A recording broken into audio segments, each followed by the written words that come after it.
Hi every one, good evening. ഒന്ന് good evening ഒക്കെ പറയും. ഓഡിബിൾ അല്ലേ ഞാൻ? Hello, okay. Good evening. Energy കാണിക്ക്. നിങ്ങളൊക്കെ എവിടുത്താരാ? എന്താ ഇപ്പൊ ഇത്? നിങ്ങൾ good evening miss. Good evening.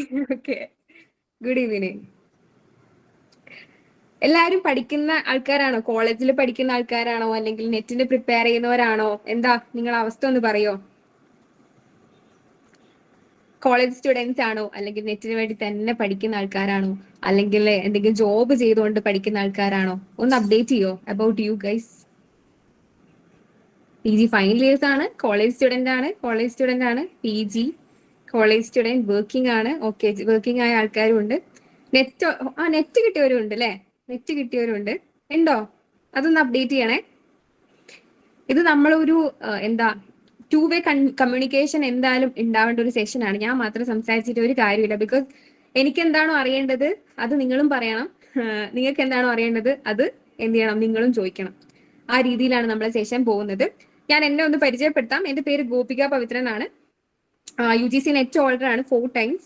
Also എന്താ പഠിക്കുന്ന സമയത്ത് BA-ലും MA-ലും ഒക്കെ റാങ്ക് ഹോൾഡർ ആയിരുന്നു.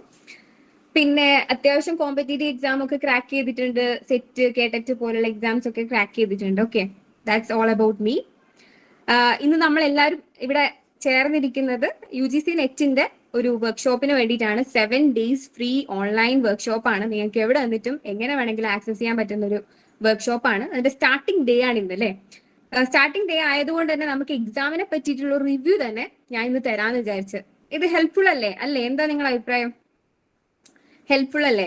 കേരളത്തിൽ ആദ്യമായിട്ടാണെന്നാണ് എനിക്ക് തോന്നുന്നത്. കഴിഞ്ഞ December 2025 PYQs നമ്മളൊന്ന് അനലൈസ് ചെയ്യാൻ പോവാണ്.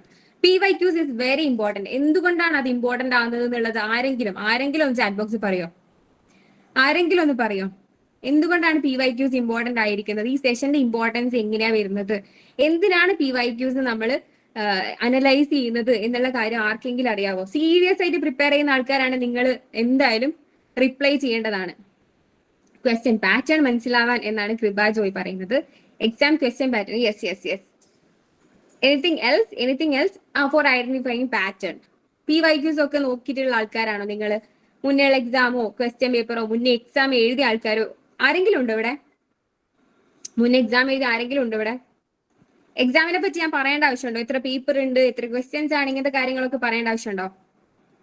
പറയേണ്ട ആവശ്യമുണ്ടോ? ഉണ്ടല്ലേ? ഓക്കെ. നമുക്ക് അങ്ങോട്ടേക്ക് മൂവ് ചെയ്യാം. സോ യെസ്, എന്റെ PPT വിസിബിൾ അല്ലേ? കാണുന്നില്ലേ?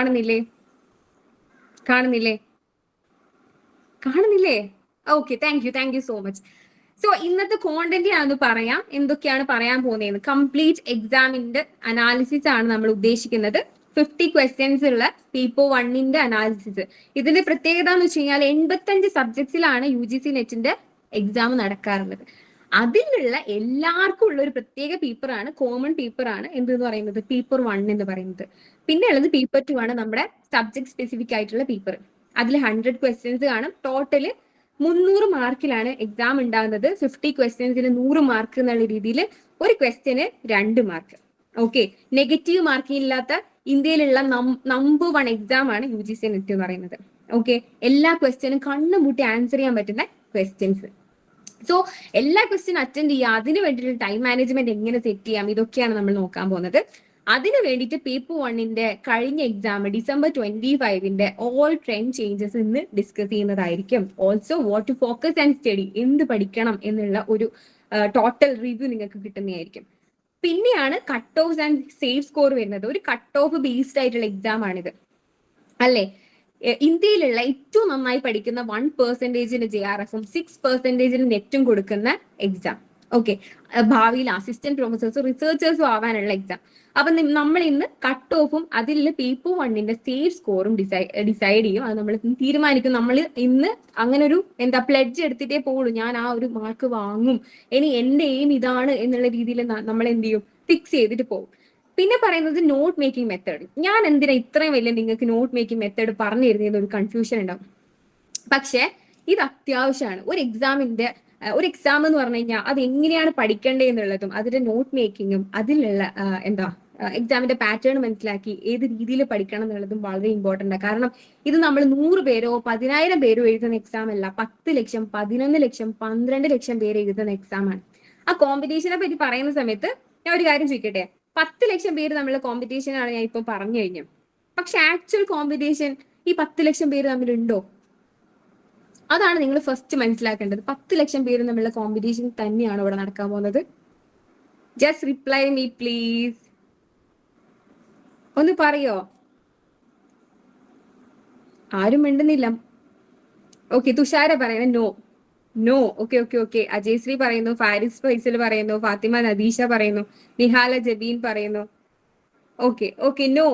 ആര് തമ്മിലാണ് യഥാർത്ഥ കോമ്പറ്റീഷൻ? 10 ലക്ഷം പേരിൽ നിങ്ങൾ എന്നെ നോക്കിയാൽ മതി എത്ര തവണ നിങ്ങൾ പഠിക്കാണ്ട് പോയി എക്സാം എഴുതിയിട്ടുണ്ട്. ഇനി സെമസ്റ്റർ എക്സാമിന്റെ തലേന്ന് നാളെ ഇന്നേ പേപ്പർ ആണ് എക്സാം എന്നുള്ള രീതിയിൽ തലേ ദിവസം കുത്തിയിരിക്കുന്ന അങ്ങനെ പഠിക്കുന്ന ആൾക്കാർ നിങ്ങളെ കൂട്ടത്തിൽ തന്നെ ഉണ്ടാവും അല്ലെ? പഠിക്കുന്നവർ എന്നാണ് ഫാരിസ് ഫൈസലിന്റെ ആൻസർ വന്നിരിക്കുന്നത്. ആക്ച്വലി 10 ലക്ഷം പേര് ഒരു എക്സാമിന് രജിസ്റ്റർ ചെയ്ത് കഴിഞ്ഞാൽ നമ്മുടെ ഓരോ സബ്ജക്ട് സ്പെസിഫിക് ആയിട്ട് നോക്കുന്ന സമയത്ത് ഒരു പേപ്പറിൽ ഒരു 2 lakhs മാക്സിമം അത്രയൊക്കെയാണ് എഴുതുന്നത്. 85 സബ്ജക്റ്റിലാണല്ലോ എക്സാം നടക്കുന്നത്. അതിൽ തന്നെ ഒരു 5,000 6,000 പേര് തമ്മിലുള്ള കോമ്പറ്റീഷൻ നടക്കുന്ന എക്സാമാണ്. അപ്പൊ നിങ്ങൾക്ക് കൃത്യമായ ഒരു സ്ട്രാറ്റജി ഉണ്ടെങ്കിൽ you can clear this exam. Okay, അപ്പൊ നിങ്ങൾ എന്ത് ചെയ്യണം എന്ന് വെച്ചാൽ ഞാൻ പറയുന്ന ഈ സ്ട്രാറ്റജി നോട്ട് മേക്കിങ്ങും അതിന്റെ കൂടെ തന്നെ കംപ്ലീറ്റ് സ്ട്രാറ്റജിയും ശ്രദ്ധിച്ച് കേൾക്കുക. ഓൾസോ ടൈം മാനേജ്മെന്റ് ഭയങ്കര ഇമ്പോർട്ടന്റ് ആയിട്ടുള്ള ഒരു കോൺസെപ്റ്റ് ആണ് ടൈം മാനേജ്മെന്റ് എന്ന് പറയുന്നത്. ബിക്കോസ് നമുക്ക് എത്ര ദിവസം ബാക്കിയുണ്ട്? ജൂൺ 2026 എക്സാമിലേക്ക് നമുക്ക് എത്ര ദിവസം ബാക്കിയുണ്ട്? ഇതൊക്കെ അറിയുന്നവരായിരിക്കുമല്ലോ വന്നിരിക്കുന്നത് അല്ലേ? എത്ര ദിവസം ബാക്കിയുണ്ട് നിങ്ങളൊന്ന് കൂട്ടിക്കോ. ഏപ്രിൽ മന്ത് തുടങ്ങിയിട്ടില്ല അല്ലെ? അപ്പൊ എത്ര ദിവസം ഏപ്രിലില്? 30 ദിവസം. മെയില് 31 ദിവസം. അത് കഴിഞ്ഞിട്ട് ജൂണിൽ എത്ര ദിവസം ഉണ്ടാവും? എപ്പോഴും എക്സാം നമ്മൾ അസ്യൂം ചെയ്യുന്നത്? എപ്പോ എക്സാം ഉണ്ടാവുന്നതാണ് അസ്യൂം ചെയ്യുന്നത്? Any idea?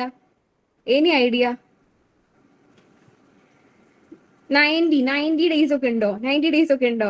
അറൌണ്ട് 60 ഡേയ്സ് എന്നാണ് കൃപ ജോയ് പറയുന്നത്. Mid June. Okay, mid June എന്ന് പറയുമ്പോൾ ഒരു 20th. ഓക്കെ, ജൂൺ 20th ശേഷം എപ്പോ വേണേലും നമുക്ക് എക്സാം പ്രതീക്ഷിക്കാവുന്നതാണ്. ഇനി നോട്ടിഫിക്കേഷൻ എപ്പോഴാണ് വരിക? ഏപ്രിലാണ് വരിക.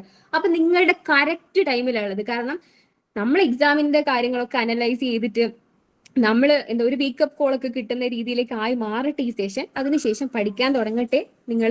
എന്നാൽ മാത്രമേ നമുക്ക് നെറ്റും JRF ക്രാക്ക് ചെയ്യാൻ വേണ്ടി പറ്റുള്ളൂ. അപ്പൊ ഇത്രയാണ് നമ്മുടെ focus areas. We can move to the next slide.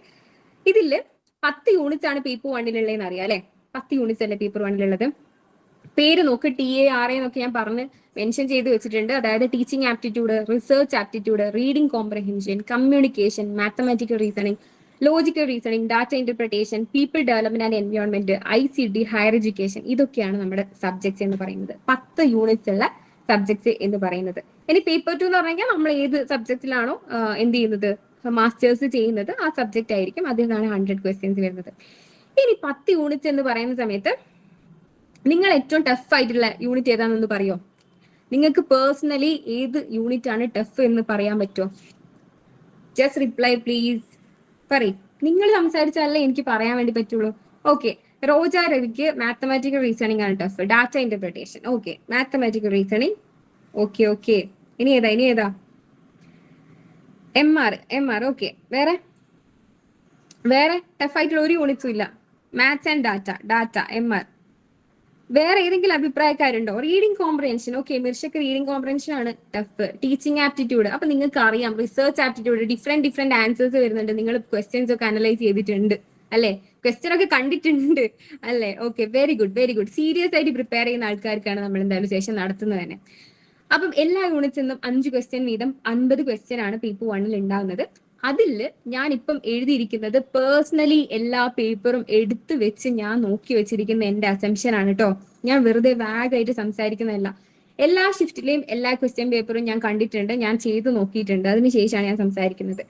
അപ്പം നോക്കിക്കഴിഞ്ഞാൽ ടീച്ചിങ് ആപ്റ്റിറ്റ്യൂഡിന്റെ ഒരു ഡിഫിക്കൽട്ടി ലെവൽ എന്ന് പറയുന്നത് മോഡറേറ്റ് ആണ്. Research aptitude moderate to hard ആയിട്ടുള്ള ഒരു രീതിയിലാണ്. ഓക്കെ, റീഡിംഗ് കോംപ്രഹെൻഷൻ ഒരു ലെങ്തി ഈസി ടു മോഡറേറ്റ് ലെവലാണ്. കമ്മ്യൂണിക്കേഷൻ എന്ന് പറഞ്ഞു കഴിഞ്ഞാൽ മോഡറേറ്റ് ആണ്. പിന്നെ വരുന്നത് മാത്തമാറ്റിക്കൽ റീസണിംഗ് മോഡറേറ്റ് ആണ്. ഹയർ എഡ്യൂക്കേഷൻ എന്ന് പറയുന്നത് ഈസി ടു മോഡറേറ്റ് ആണ്. ഐ ഗസ് മോഡറേറ്റ് ലെവലാണ്. പിന്നെ ICT മോഡറേറ്റ് ആണ്, PD മോഡറേറ്റ് ആണ്, ഡാറ്റ ഇന്റർപ്രിട്ടേഷൻ മോഡറേറ്റ് ആണ് ഈ ഭാഗ്യത്തിന് വന്നിരിക്കുന്നത്. പിന്നെ ലോജിക്കൽ റീസണിങ് എന്ന് പറയുന്നത് ഹാർഡാണ്. അപ്പം നിങ്ങൾക്ക് ഈ ഒരു വർക്ക്ഷോപ്പിന്റെ ഒരു ഐഡിയ മനസ്സിലായിട്ടുണ്ടാവും എന്തിനാണ് നമ്മൾ ഇതൊക്കെ വെച്ചിരിക്കുന്നത്. Data interpretation, logical reasoning and mathematical റീസണിങ്ങിന്റെയാണ് നമുക്ക് കണ്ടിന്യൂസ് ആയിട്ടുള്ള ക്ലാസ് വരാൻ പോകുന്നത്. നിങ്ങൾ പലരും പറഞ്ഞത് അത് തന്നെയാണ് ഞങ്ങൾക്ക് ടഫ് ആയിട്ടുള്ള യൂണിറ്റ്സ് എന്നാണ്. പിന്നെ ക്വസ്റ്റ്യൻസ് നോക്കുന്ന സമയത്ത് എന്താ ചെയ്യുന്നത്, ആ ഒരു ക്വസ്റ്റ്യൻസ് അല്ലെങ്കിൽ ആ ഒരു ഭാഗത്തുള്ള ക്വസ്റ്റ്യൻസ് ആണ് എന്ത് ടഫായിട്ട് പൊതുവെ കാണുന്നത്. ഓക്കെ, സോ നമുക്ക് ഈ ഒരു വർക്ക്ഷോപ്പ് തന്നെ ബേസിക്സ് ഒക്കെ ക്ലിയർ ആക്കിയിട്ട് നിങ്ങൾക്ക് പോകാൻ വേണ്ടി പറ്റും. Moving to next slide. ഇത് ഭയങ്കര ഇമ്പോർട്ടൻ്റ് ആണ്. ഇതിന്റെ ഒരു അനാലിസിസ് നിങ്ങൾക്ക് നോക്കിക്കഴിഞ്ഞാൽ മനസ്സിലാവും. 2023 ഡിസംബർ സെഷന് ശേഷം അസേർഷൻ റീസൺ ക്വസ്റ്റ്യൻസ് എന്ന് പറഞ്ഞു കഴിഞ്ഞാൽ കാണാനേ ഇല്ലായിരുന്നു. ഓക്കെ, കാണാനേ ഉണ്ടായിരുന്നില്ല. അസേർഷൻ റീസൺ ക്വസ്റ്റ്യൻ അറിയില്ലേ, കണ്ടിട്ടില്ലേ? ആ ഒരു ക്വസ്റ്റ്യൻസ് കാണാനേ ഉണ്ടായിരുന്നില്ല കേട്ടോ. എന്നാൽ ഇപ്പൊ കഴിഞ്ഞ എക്സാമിൽ 8+ അസേർഷൻ റീസൺ വന്ന ക്വസ്റ്റ്യൻ വരെ ഉണ്ട്, ക്വസ്റ്റ്യൻ പേപ്പർ വരെ ഉണ്ട്. 6 to 8+ എന്നുള്ള രീതിയിലാണ് അസേർഷൻ റീസൺ എന്ന് പറയുന്ന ടൈപ്പ് ഓഫ് ക്വസ്റ്റ്യൻ വന്നിരിക്കുന്നത്. അസേർഷൻ റീസണിന്റെ ഒരു പ്രത്യേകത ഞാൻ നിങ്ങൾക്ക് അടുത്ത സ്ലൈഡിൽ ഒന്ന് വിശദമായിട്ട് പറഞ്ഞുതരാം. അപ്പൊ ഞാൻ അടുത്ത കാര്യത്തിലേക്ക് കടക്കാം. അസേർഷൻ റീസൺ എന്തുകൊണ്ടാണ് ഞാൻ ഇങ്ങനെ കോട്ട് ചെയ്ത് സംസാരിക്കുന്നത് എന്നുള്ള കാര്യം നിങ്ങൾക്ക് മനസ്സിലാവും. ഇനി ബിഫോർ ഈ ഒരു എക്സാം എന്താ കോംപ്രഹെൻഷൻ പാസേജ് 5 ക്വസ്റ്റ്യൻസ് ആണ് ഉണ്ടാകുന്നത്. ഈസി ആയിരുന്നു കേട്ടോ, ഈസി ആയിരുന്നു. ലൈക്ക് ലെങ്തി ആണ്, പക്ഷെങ്കിൽ നമുക്ക് ടൈം സേവ് ചെയ്യുകയാണെങ്കിൽ നമുക്ക് വായിച്ചു കഴിഞ്ഞാൽ ഈസി ആയിട്ട് നമുക്ക് കിട്ടുന്ന രീതിയിലായിരുന്നു റീഡിങ് കോംപ്രഹെൻഷൻ ഉണ്ടായിരുന്നത്. ഇപ്പൊ ഉള്ളതെന്ന് വെച്ച് കഴിഞ്ഞാൽ ഒരു മോഡറേറ്റ് ടു ടഫ്, കുറച്ചുകൂടെ എന്താ പറയാ ഒരു സമ്മറി ലെവൽ ഓഫ് പാസേജ് തന്നിട്ട് അതിൽ നിന്നും സമ്മറി ലെവലിലേക്ക് ക്വസ്റ്റ്യൻ വരുന്ന രീതിയിലാണ് പാസേജ് വന്നിരിക്കുന്നത്. എല്ലാ സ്റ്റുഡൻസും എൻ്റെ അടുത്ത് പേഴ്സണലി മെസ്സേജ് ചെയ്ത് പറഞ്ഞിട്ടുണ്ടായിരുന്നു, മാം റീഡിങ് കോംപ്രഹെൻഷൻ തൊടാൻ പറ്റിയില്ല. എന്തുകൊണ്ടാണ് തൊടാൻ പറ്റാത്തത് എന്നുള്ളത് ഞാൻ പിന്നെ പറഞ്ഞുതരാം. വെറുതെ ടൈം വേസ്റ്റ് ചെയ്തു. Okay, anyways reading comprehension tough എന്ന് പറയുന്ന ഒരുപാട് കുട്ടികളെ എൻ്റെ അടുത്ത് വന്നിട്ടുണ്ട്. അപ്പം അതുകൊണ്ട് തന്നെ ക്വസ്റ്റ്യൻ കണ്ടപ്പോൾ എനിക്ക് തോന്നിയത് മോഡറേറ്റ് ആണെന്നാണ്. പക്ഷെ ഒരു എക്സാം എഴുതുന്ന കുട്ടി എന്നുള്ള ഒരു പെർസ്പെക്റ്റീവിൽ നോക്കുന്ന സമയത്ത്, ടൈം മാനേജ്മെന്റ് കാര്യങ്ങളൊക്കെ നോക്കുന്ന സമയത്ത് അത് മോഡറേറ്റ് ടു ടഫ് എന്നുള്ള രീതിയിലേക്ക് വരും. ഓക്കെ, നെക്സ്റ്റ് വൺ എന്ന് പറയുന്നത് ഫാക്ച്വൽ ICT റീകോൾസ്. അതായത് ICT എപ്പോഴും ഒരു റീകോളിങ് ആ ഒരു കൈൻഡ് ഓഫ് ക്വസ്റ്റ്യൻസ് ആണ് വന്നിട്ടുണ്ടായിരുന്നത്. പക്ഷെ ഇപ്പൊ അപ്ലൈഡ് ലെവലാണ്. അതായത് ഒരു കോൺസെപ്റ്റ് പഠിച്ചു കഴിഞ്ഞാൽ അത് അപ്ലിക്കേഷൻ ലെവലിലേക്ക് ക്വസ്റ്റ്യൻസ് മാറിയിട്ടുണ്ട്. അതായത് കോൺസെപ്റ്റിൽ ക്ലാരിറ്റി ഉണ്ടോ എന്നുള്ള രീതിയിലേക്ക് കുട്ടികൾക്ക് ആ ഒരു ക്ലാരിറ്റി ഉണ്ടോ എന്നുള്ള രീതിയിൽ എന്ത് ചെയ്യുന്നുണ്ട്, ക്വസ്റ്റ്യൻസ് ടെസ്റ്റ് ചെയ്യുന്നുണ്ട്. Next one basic maths. അതായത് ബേസിക് മാത്സ് ലെവലിൽ നമ്മൾ 10 വരെ പഠിച്ച ബേസിക് മാത്സ് ഒക്കെ ആയിരുന്നു ചോദിച്ചിട്ടുണ്ടായിരുന്നത്. DAയിൽ തന്നെ നല്ല രീതിയിൽ എന്ത് ചെയ്തിട്ടുണ്ട്, കാൽക്കുലേഷൻസ് കൂടിയിട്ടുണ്ട്. ഇപ്പം കൂട്ടി 2 പേജ് 3 പേജ് ഒക്കെ കൂട്ടിക്കഴിഞ്ഞാലാണ് ഒരു ക്വസ്റ്റ്യൻ ആൻസർ കിട്ടുക. ഓക്കെ, ഇനി ഒരു പ്രത്യേകത എന്ന് വെച്ച് കഴിഞ്ഞാൽ 1ാമത്തെ 2ാമത്തെ 3ാമത്തെ ക്വസ്റ്റ്യൻ വലിയ കണക്ഷൻ ഒന്നും ഇല്ലാണ്ട് എന്ത് ചെയ്തിട്ടുണ്ടാവും, നമ്മൾ എങ്ങനെയെങ്കിലും സോൾവ് ചെയ്ത് പോയിട്ടുണ്ടാവും. 4ാമത്തെ ക്വസ്റ്റ്യൻ എന്ന് പറഞ്ഞു കഴിഞ്ഞാൽ 1 to 3 വരെയുള്ള ഏതെങ്കിലും ഒരു ആ ഒരു കാൽക്കുലേഷൻ ശരിയായി കഴിഞ്ഞാൽ ശരിയാക്കേണ്ട ക്വസ്റ്റ്യൻ ആയിരിക്കും 4ാമത്തത്. ഇനി 1 to 4 വരെയുള്ള ക്വസ്റ്റ്യൻസ് ശരിയാക്കിയാൽ മാത്രം ആൻസർ കിട്ടുന്ന രീതിയിലായിരിക്കും 5th ക്വസ്റ്റ്യൻ ഉണ്ടാകുന്നത്. ആ രീതിയിലാണ് ഇവർ സെറ്റ് ചെയ്ത് വെച്ചിരിക്കുന്നത് DIന്റെ. ഓക്കെ, പിന്നെ ഫ്രാക്ഷൻസും സ്റ്റേറ്റ്മെന്റ് ബേസ്ഡ് ആയിട്ടുള്ള ക്വസ്റ്റ്യൻസ് വന്നിട്ടുണ്ട്. ഫ്രാക്ഷൻ ഇൻ ദ സെൻസ് നമുക്കറിയാം, നമ്മൾ പണ്ട് മുതലേ പഠിക്കുന്ന ക്വസ്റ്റ്യൻസാ. ഇതൊക്കെ സിമ്പിളാ. ഓക്കെ, ഇതൊക്കെ സിമ്പിളാ. പക്ഷെ ടൈം മാനേജ്മെന്റ് ആണ് ഇഷ്യൂ ഉണ്ടാക്കുന്നത്. ലൈക്ക് നമുക്കറിയാം 5/3 ആണോ 8/9 ആണോ വലുത് എന്നുള്ള കാര്യമൊക്കെ നമുക്ക് കാൽക്കുലേറ്റ് ചെയ്യാനൊക്കെ പറ്റുന്നുള്ള കാര്യം നമുക്കറിയാം. വീട്ടിലേക്ക് ഒക്കെ എത്തിക്കഴിഞ്ഞാൽ എക്സാം സെന്ററിൽ എനിക്ക് എന്താ ചെയ്യാൻ പറ്റാണ്ടിരുന്നത്, എക്സാം സെന്ററിൽ എനിക്ക് എന്താ പറ്റുന്നത്, വീട്ടിലെത്തുന്ന സമയത്ത് എനിക്ക് എന്ത് ഈസി ആയിട്ട് ക്വസ്റ്റ്യൻ ചെയ്യാൻ പറ്റുന്നത്. അങ്ങനെ ആരെങ്കിലും ഫേസ് ചെയ്തിട്ടുണ്ടോ? നിങ്ങൾ ആർക്കെങ്കിലും അങ്ങനെ ഫേസ് ചെയ്തിട്ടുണ്ടോ? വീട്ടിൽ നിന്ന് നോക്കുന്ന സമയത്ത് സിമ്പിൾ ക്വസ്റ്റ്യൻസ് ആണ്, എല്ലാം എനിക്ക് ചെയ്യാൻ പറ്റുന്നുണ്ട്. ആരെങ്കിലും എന്തെങ്കിലും പറയുന്നുണ്ടോ? ഹലോ, ഇല്ലല്ലേ? ഓക്കെ, അപ്പൊ നമ്മൾ എക്സാം സെന്ററിൽ എത്തുന്ന സമയത്ത് നമുക്ക് ഭയങ്കര പ്രഷർ ആയിരിക്കും. ഈ ഒരു എക്സാം കൈവിട്ട് പോയി കഴിഞ്ഞാൽ എന്താ അവസ്ഥ ഉണ്ടാവുക, അല്ലെങ്കിൽ വീട്ടുകാരറിയൂലേ, നാട്ടുകാരറിയൂലേ, എനിക്കിത് കിട്ടിയില്ലെങ്കിൽ എന്തായിരിക്കും അവസ്ഥ, എന്റെ ലൈഫ് പോയില്ലേ, അല്ലെങ്കിൽ നാണക്കേടായില്ലേ, ഇങ്ങനത്തെ കാര്യങ്ങളൊക്കെ ആയിരിക്കും ചിന്തിക്കാം അല്ലെ? ഓപ്ഷൻസ് കൺഫ്യൂസിങ് ആണ്, but similar. Yes that's true. അതായത് 50 ഒരു ആൻസർ കിട്ടിയെന്ന് വിചാരിക്കാം. അടുത്ത ഓപ്ഷൻ എന്ന് പറഞ്ഞാൽ 50.1, അടുത്ത ഓപ്ഷൻ 50.2, അടുത്തത് 49.9 എന്നുള്ള രീതിയിലുള്ള ഓപ്ഷൻസ് വന്നു കഴിഞ്ഞാൽ കറക്റ്റ് നമ്മൾ എന്ത് ചെയ്യണം, അതിന്റെ മാത്സ് എന്ന് പറഞ്ഞു കഴിഞ്ഞാൽ കാൽക്കുലേറ്റ് ചെയ്ത് അതിന്റെ ഏറ്റവും ലീസ്റ്റ് ലെവലിലേക്ക് എത്തുന്ന സമയത്താണ് നമ്മൾ ആൻസറിലേക്ക് കറക്റ്റ് എത്തുന്നത്. ഓക്കെ, ആ രീതിയിലാണ് ആ രീതിയിലാണ് നമുക്ക് എന്ത് ചെയ്യുന്നത് DIന്റെ ക്വസ്റ്റ്യൻസും അതിന്റെ ഓപ്ഷൻസും വന്നിരിക്കുന്നത്. പിന്നെ സ്റ്റേറ്റ്മെന്റ് വൈസ് ക്വസ്റ്റ്യൻസ് കണ്ടിട്ടുണ്ട്. മാത്സ് എന്ന് പറയുന്ന സമയത്ത് DAയും MRും ഇൻക്ലൂഡിംഗ് ആണ് ഞാൻ സംസാരിക്കുന്നത്. അതായത് more variety of questions implement ചെയ്തിട്ടുള്ള ഒരു ഷിഫ്റ്റ് ആണ് ഇപ്പം കഴിഞ്ഞു പോയത്. Okay, like statement questions, A എന്ന് പറയുന്ന ഒരു സ്റ്റേറ്റ്മെന്റ്, B എന്ന് പറയുന്ന സ്റ്റേറ്റ്മെന്റ്, C എന്ന് പറയുന്ന സ്റ്റേറ്റ്മെന്റ്. എന്നിട്ട് ഇതിൽ ഏതൊക്കെയാണ് റൈറ്റ് സ്റ്റേറ്റ്മെന്റ്, ഏതൊക്കെയാണ് റോങ് സ്റ്റേറ്റ്മെന്റ് എന്ന് പറയുന്ന രീതിയിൽ ഓപ്ഷൻസ് കൊടുക്കും. A and B is right, B and C is right, A alone is right, B alone is right എന്നുള്ള രീതിയിലൊക്കെ ഓപ്ഷൻസ് തന്നു കഴിഞ്ഞാൽ നമ്മൾ 3 പ്രോബ്ലംസും ചെയ്തതിന് ശേഷം നമ്മൾ ഒരു കൺക്ലൂഷനിലേക്ക് എത്തുന്ന രീതിയിലാണ് ക്വസ്റ്റ്യൻസ് കിടക്കുന്നത്. ഓക്കെ, നിങ്ങൾക്ക് മനസ്സിലാകുന്നില്ലേ? ഞാൻ പറയുന്ന കാര്യങ്ങളൊക്കെ ഓൾമോസ്റ്റ് ക്ലിയർ ആവുന്നില്ലേ? ഇങ്ങനെയൊക്കെയാണ് പോകുന്നതെന്ന് പറയുമ്പോൾ? Okay, yes. ഇനി നെക്സ്റ്റ് വൺ എന്ന് പറയുന്നത് റിസർച്ച് ഡിസൈനിലുള്ള ക്വസ്റ്റ്യൻസ് ഒക്കെ ആയിരുന്നു റിസർച്ച് ആപ്റ്റിറ്റ്യൂഡിൽ വന്നിരിക്കുന്നത്. പക്ഷെ ഇപ്പോൾ ഓപ്പറേഷൻസും കോൺസെപ്റ്റ്സും മിക്സ് ചെയ്തിരിക്കുന്ന രീതിയിലാണ് ക്വസ്റ്റ്യൻ ഉള്ളത്. എന്താണ് ഓപ്പറേഷൻസ്? ഓപ്പറേഷൻസ് എന്ന് പറഞ്ഞു കഴിഞ്ഞാൽ എന്താണ്? സ്റ്റാൻഡേർഡ് ഡീവിയേഷൻ, ഓക്കെ, വേരിയൻസസ്, ഇങ്ങനത്തെ കാര്യങ്ങളൊക്കെ ചോദിച്ചിട്ടുള്ള ക്വസ്റ്റ്യൻസ് ആണ് പൊതുവെ കണ്ടിട്ടുള്ളത്. അതായത് കുറച്ചുകൂടെ നമ്മൾ അഡ്വാൻസ്ഡ് ലെവലിലേക്ക് പോയിട്ടുണ്ട്, ഡീപ്പർ ആയിട്ടുള്ള കോൺസെപ്റ്റ്സിലേക്ക് പോയിട്ടുണ്ട്. നെക്സ്റ്റ് വൺ എൻവയോൺമെന്റ് ആണ്. അത് ഓൾമോസ്റ്റ് ടെക്സ്റ്റ് ബുക്കിലോ അല്ലെങ്കിൽ സിലബസിലോ എന്ന് കൊടുത്തിരിക്കുന്ന ആ ഒരു പെർട്ടിക്കുലർ ഏരിയയിൽ നിൽക്കുന്നതായിരുന്നു. പക്ഷെ അതും അപ്ലൈഡ് ലെവലിലേക്ക് പൊല്യൂഷൻ, ഡിസാസ്റ്റർ, കൺസർവേഷൻ ടൈപ്സ് എന്നുള്ള രീതിയിലേക്ക് മാറിയിട്ടുണ്ട്. ഇനി ഇതിന്റെയൊക്കെ പ്രൂഫ് ചെയ്യാൻ തരാം കേട്ടോ. ഇത് ഞാൻ വേഗമായിട്ട് സംസാരിക്കാന്ന് വിചാരിക്കേണ്ട, ഇതിന്റെയൊക്കെ പ്രൂഫ് ചെയ്യാൻ തരാം. അതിന് മുന്നേ ഞാൻ ഫസ്റ്റ് നിങ്ങൾക്ക് മെൻഷൻ ചെയ്ത അസേർഷൻ റീസണെ പറ്റി സംസാരിച്ചു തരാം. 8+ ക്വസ്റ്റ്യൻസ് എന്ന് പറഞ്ഞാൽ ഒരു ക്വസ്റ്റിന് 1 minute 20 seconds ഒക്കെയാണ് സോൾവ് ചെയ്യാനുള്ള സമയം. നിങ്ങൾ നോക്കിയാൽ മതി, 180 മിനിറ്റ്സ് വെച്ചിട്ട് 150 ക്വസ്റ്റ്യൻ ചെയ്യുന്ന സമയത്ത് 1 minute 20 seconds എന്നുള്ളൊരു ടൈം നിങ്ങൾക്ക് കാൽക്കുലേറ്റ് ചെയ്ത് കഴിഞ്ഞാൽ കിട്ടും. ഓക്കെ, ഇതിൽ 8+ ക്വസ്റ്റ്യൻസ് അസേർഷൻ റീസൺ ആണെന്ന് പറയുന്ന സമയത്ത് ഒരു അസേർഷൻ, ഒരു റീസൺ, അതിന് 4 ഓപ്ഷൻസ്. ആ 4 സ്റ്റാൻഡേർഡ് ഓപ്ഷൻസ് ആണ് 1 2 3 4 എന്ന് പറഞ്ഞാൽ മെൻഷൻ ചെയ്തിരിക്കുന്നത്. ഓക്കെ, ഈ അസേർഷന്റെ റീസണിന്റെ പ്രത്യേകത എന്ന് വെച്ച് കഴിഞ്ഞാൽ ഒരു ക്വസ്റ്റിന് 4 ക്വസ്റ്റ്യൻ വായിക്കുന്നതിന്റെ അല്ലെ അനലൈസ് ചെയ്യുന്നതിന്റെ റിവ്യൂ ചെയ്യുന്നതിന്റെ ടൈം എടുക്കും. ഓക്കെ, എക്സ്പീരിയൻസ് ഉള്ളവർക്ക് മനസ്സിലാവും. എനിവൺ എക്സ്പീരിയൻസ് ഉണ്ടോ? നിങ്ങളൊന്ന് മെൻഷൻ ചെയ്തേ, നിങ്ങൾക്ക് എക്സ്പീരിയൻസ് ഉണ്ടോ? ഓക്കെ, അപ്പം ശ്രീദേവി പറയുന്നുണ്ട് യെസ്.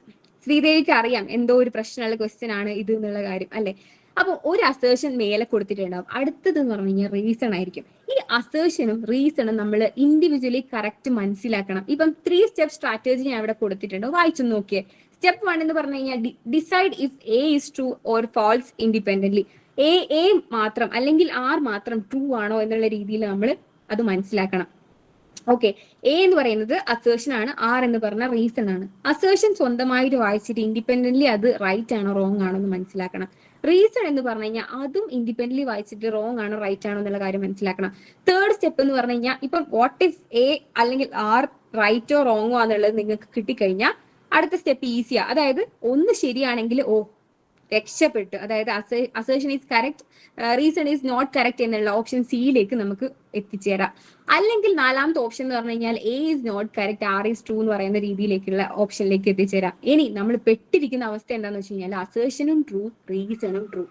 അങ്ങനെയാണെങ്കിൽ കാര്യം പോയി അല്ലെ. ശ്രീദേവി പിന്നെ അത് റിപ്ലൈ ചെയ്യുന്നു യെസ്. ഓക്കെ, ശ്രീദേവിക്ക് അതിന്റെ ബുദ്ധിമുട്ട് അറിയാം.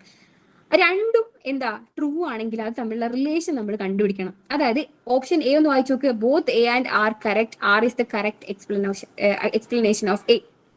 അതായത് അസേർഷന്റെ കാരണം, റീസൺ എന്ന് പറയുന്നത് അസേർഷനെ പറ്റി പറയുന്നതാണ്. അതായത് അസേർഷന്റെ കറക്റ്റ് റീസൺ ആണ് താഴെ കൊടുത്തിരിക്കുന്നത് എന്നുള്ള രീതിയിലേക്ക് നമ്മൾ അസംഷനിലേക്ക് എത്തണം. ഇനി അത് തമ്മിലും ഇൻഡിപെൻഡന്റ്ലി ആണ്, അല്ലാതെ അത് തമ്മിലൊരു മാച്ചിങ് ഇല്ല, അത് തമ്മിലൊരു കണക്ഷൻ ഇല്ല, റീസൺ അല്ല എന്നുള്ള രീതിയിൽ വരികയാണെങ്കിൽ ഓപ്ഷൻ ബിയിലേക്ക് നമ്മൾ ചുരുങ്ങണം. ഇത് കണ്ടുപിടിക്കാൻ വലിയ പാടാ. കറക്റ്റ് പ്രാക്ടീസ് ഇല്ലാത്ത ഒരു കുട്ടിക്ക് അത് ചെയ്യാൻ പറ്റില്ല. അല്ലെങ്കിൽ നല്ല കോൺസെപ്റ്റ് ക്ലാരിറ്റി നമുക്ക് ഉണ്ടാവണം. കോൺസെപ്റ്റിലെ ക്ലാരിറ്റി എങ്ങനെ ഉണ്ടാവുക? പ്രാക്ടീസ് വഴിയും നമ്മൾ നല്ല രീതിയിൽ പഠിക്കുമ്പോഴുമാണ് അത് രണ്ടും ഉണ്ടാവുന്നത് അല്ലേ. അപ്പം എന്താ ഈ ക്വസ്റ്റ്യൻ എന്ന് പറഞ്ഞു കഴിഞ്ഞാൽ 8 ക്വസ്റ്റ്യന് എന്തായാലും ഒരു 2 minutes 3 minutes പോകും. 8 ക്വസ്റ്റ്യൻ 8 minute പോയാൽ തന്നെ വലിയ പാടാ അല്ലേ. 8 ക്വസ്റ്റ്യൻ 8 minute പോയാൽ തന്നെ വലിയ പാടാ. ഒരിക്കലും അസേർഷൻ റീസണും 1 minute കൊണ്ട് സോൾവ് ചെയ്യില്ല. നിങ്ങളൊന്ന് ആലോചിച്ച് നോക്ക്, 8 ക്വസ്റ്റ്യന് 16 minute പോയി കഴിഞ്ഞാൽ നിങ്ങളൊന്ന് ആലോചിച്ച് നോക്ക്, ആകെ 8 ക്വസ്റ്റ്യനെ നമ്മൾ തൊട്ടിട്ടുള്ളൂ, ബാക്കിയുള്ള 16 minute പോവുകയും ചെയ്തു. ആ രീതിയിൽ വരുന്ന ക്വസ്റ്റ്യൻ ആയതുകൊണ്ട് തന്നെ നമുക്ക് കൃത്യമായ പ്രാക്ടീസ് അത്യാവശ്യമാണ്. ഇപ്പോഴുള്ള സ്ട്രാറ്റജി അനുസരിച്ച്, അതായത് NTന്റെ സ്ട്രാറ്റജി അനുസരിച്ച് 8+ ക്വസ്റ്റ്യൻസ് ഒക്കെ തന്നിരിക്കുന്നത് ടീച്ചിങ് ആപ്റ്റിറ്റ്യൂഡിലും റിസർച്ച് ആപ്റ്റിറ്റ്യൂഡിലും ലോജിക്കൽ റീസണിങ്ങിലും കമ്മ്യൂണിക്കേഷനിലും എൻവയോൺമെന്റിലും ഹയർ എഡ്യൂക്കേഷനിലാണ്. ഓക്കെ, റിസർച്ചിന്റെ പ്രത്യേകത എന്ന് വെച്ച് കഴിഞ്ഞാൽ അസേഷനും റീസണും വായിച്ചു കഴിഞ്ഞാൽ അത് കണക്ഷൻ കിട്ടുക എന്ന് പറഞ്ഞാൽ വലിയ പാടാണ്. ഓക്കെ, ടീച്ചിങ് ആപ്റ്റിറ്റ്യൂഡും നല്ല നല്ല ഹെൽത്തി ലാംഗ്വേജിലുള്ള ക്വസ്റ്റ്യൻസ് ആണ് ടീച്ചിങ് ആപ്റ്റിറ്റ്യൂഡിൽ വരുന്നത്.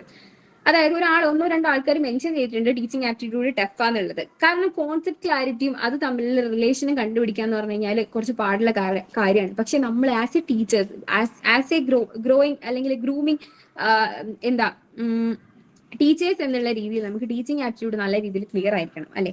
അപ്പൊ കമ്മ്യൂണിക്കേഷനിൽ നമുക്ക് ലോകത്തിൽ എന്തൊക്കെ കമ്മ്യൂണിക്കേഷന്റെ അണ്ടറിൽ കൊണ്ടുവരാവോ ആ എല്ലാ ഐറ്റംസും ഉണ്ട് ഈ പ്രാവശ്യം നടന്ന എക്സാമിൽ.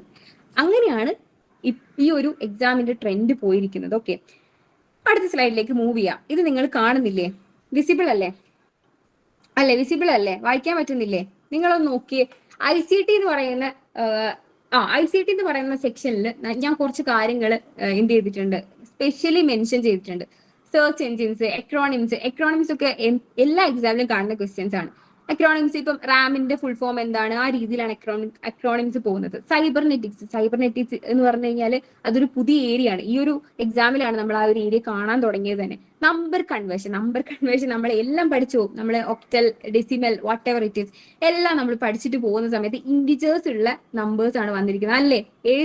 എക്സാം എഴുതിയ ആൾക്കാർ പറയും ഇൻഡിജേഴ്സ് ഉള്ള ക്വസ്റ്റ്യൻസ് അല്ലേ വന്നിരിക്കുന്നത്. അതിന് കുറച്ച് ടൈം എടുക്കും. ഈസിയാണ്. നമ്മൾ വീട്ടിലിരുന്ന് ഞാൻ ഒരു പെന്നും പേപ്പറും ഒക്കെ എടുത്ത് വെച്ച് ഞാൻ ചെയ്യുകയാണെങ്കിൽ ഓക്കെ 1 മിനിറ്റ് 2 മിനിറ്റ് ഞാൻ എന്തായാലും ചെയ്തിരിക്കും, എനിക്ക് ഉറപ്പാ. പക്ഷെ എക്സാമിൽ ആ പ്രഷറിൽ നമ്മൾ അവിടെ ഇരുന്ന് ചെയ്യുന്നതിലാണ് കാര്യം, അതിന് ഉത്തരം കിട്ടുന്നതിലാണ് കാര്യം അല്ലേ. അപ്പം ഇൻഡിജേഴ്സ് നമുക്ക് ചെയ്യുമെങ്കിലും നമ്മൾ കൈ വിറക്കും, നമ്മളെ തല വർക്ക് ചെയ്യൂല.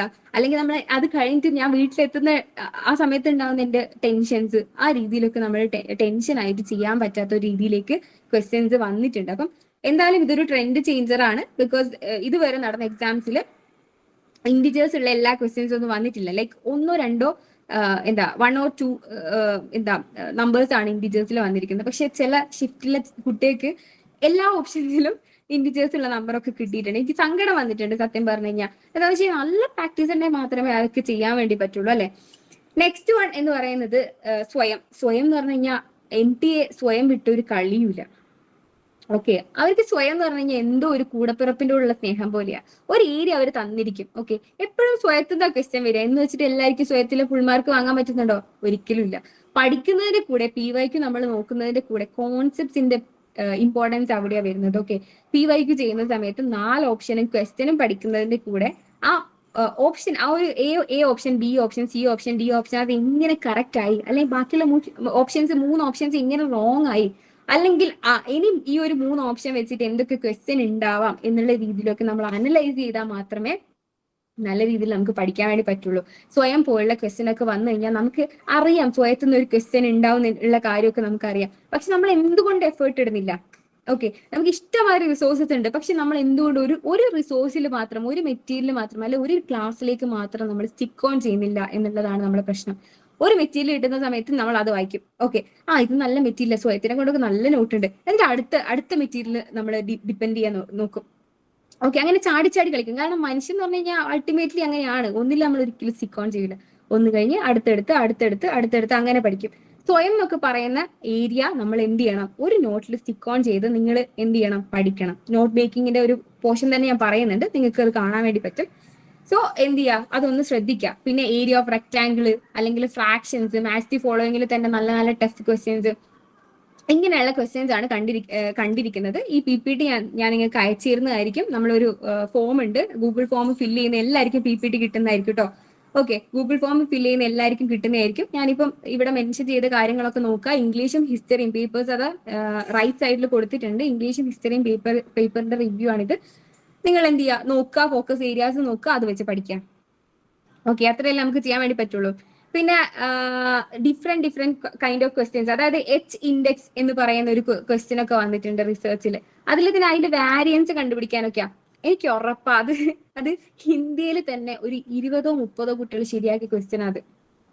ഓക്കെ, H ഇൻഡെക്സിലെ വാരിയൻസ് കാണുന്ന ക്വസ്റ്റ്യൻ എന്ന് പറഞ്ഞു കഴിഞ്ഞാൽ ഇന്ത്യയിൽ തന്നെ വെരി ലെസ് നമ്പർ ഓഫ് കുട്ടികൾ ശരിയാക്കിയ ക്വസ്റ്റ്യൻ ആണ്.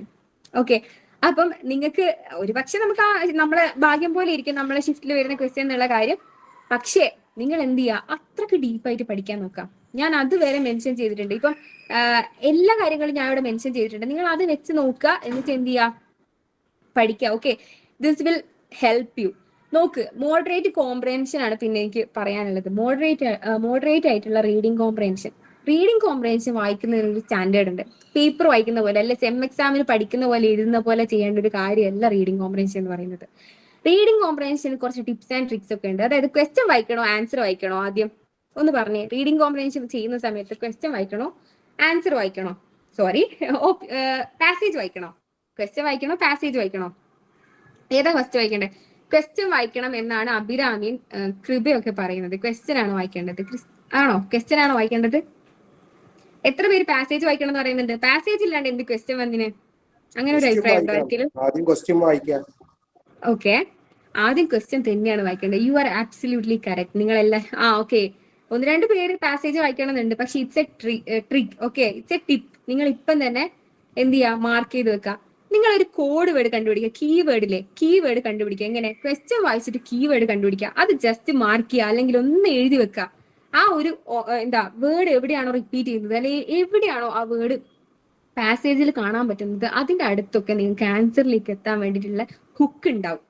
ഓക്കെ, അതിനുള്ള ഒരു ഹെൽപ്പ് അവിടെ തന്നിട്ടുണ്ടാവും. ഇനി എൻ്റെ ഒരു പ്രത്യേകത ഉണ്ട്. എൻ്റെ ആദ്യത്തെ അവസാനത്തെ 150 ക്വസ്റ്റ്യൻസ്, അതിൽ ഒന്നാമത്തെ ക്വസ്റ്റ്യൻ ചിലപ്പം 15ാമത്തെ ക്വസ്റ്റ്യനെ ഹെൽപ്പ് ചെയ്യുന്ന എന്തെങ്കിലും ഹുക്കായിരിക്കും.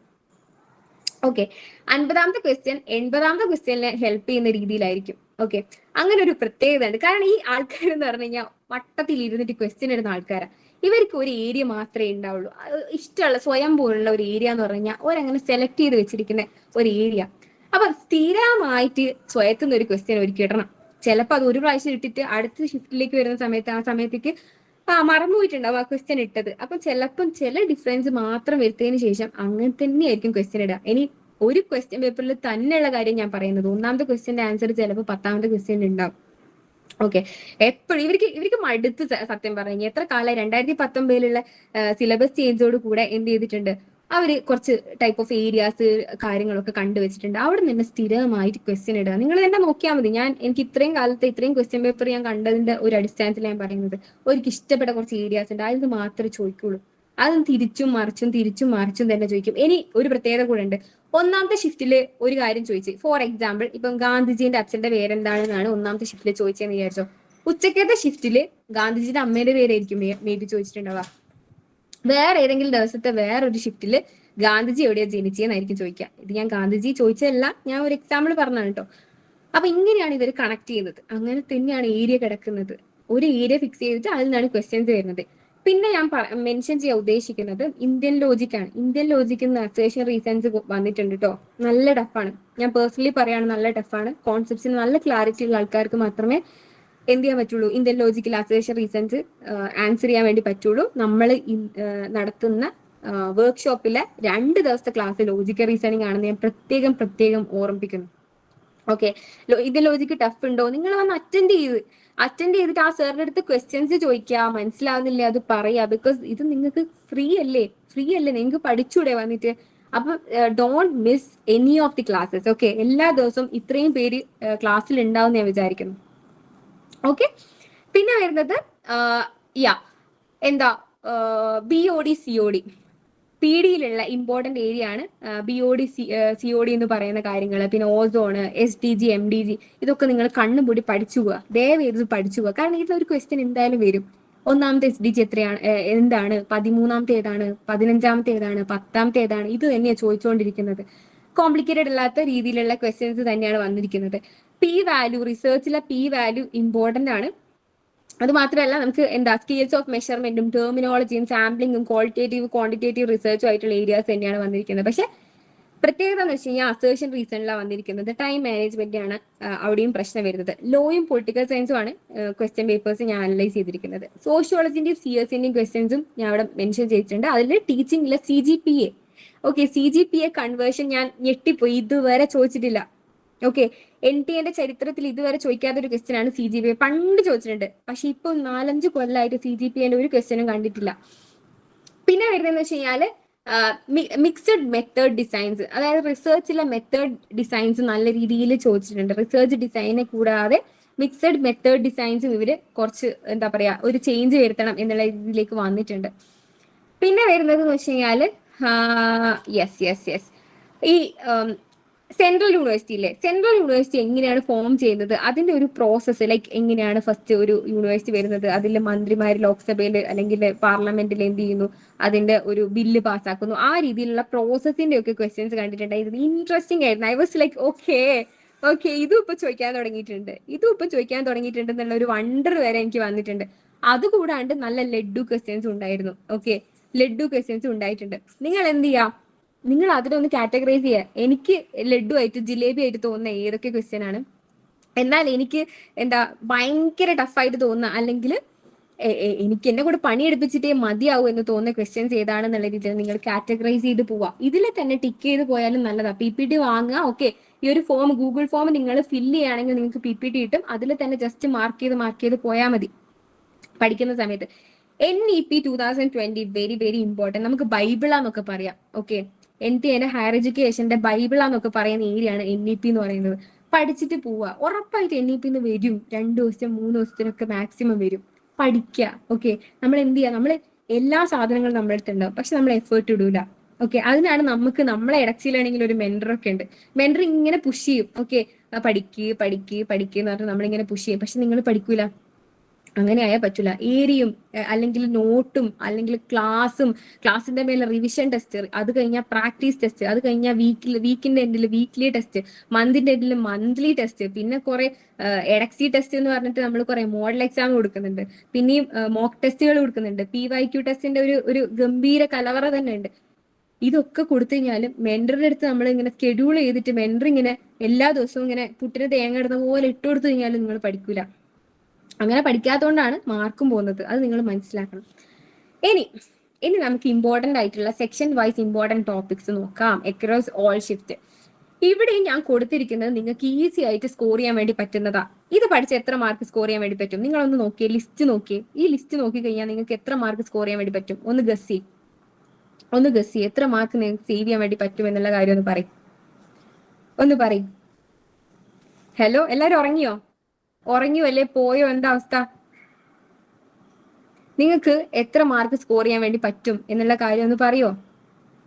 Anyone please. 80 above. Okay, 80 above എന്ന് പറഞ്ഞു കഴിഞ്ഞാൽ 40 ക്വസ്റ്റ്യൻസ് അല്ലേ? അതല്ലേ ഉദ്ദേശിച്ചത്? ഓക്കെ, എനിവൺ എൽസ് എത്ര മാർക്ക് കിട്ടും? ഞാൻ ഒരു കാര്യം പറയട്ടെ, ഒരു 38+ ഉറപ്പാ. 38+ ഉറപ്പാ. എല്ലാവർക്കും കിട്ടും. പഠിച്ചു പോയാൽ എല്ലാവർക്കും കിട്ടും.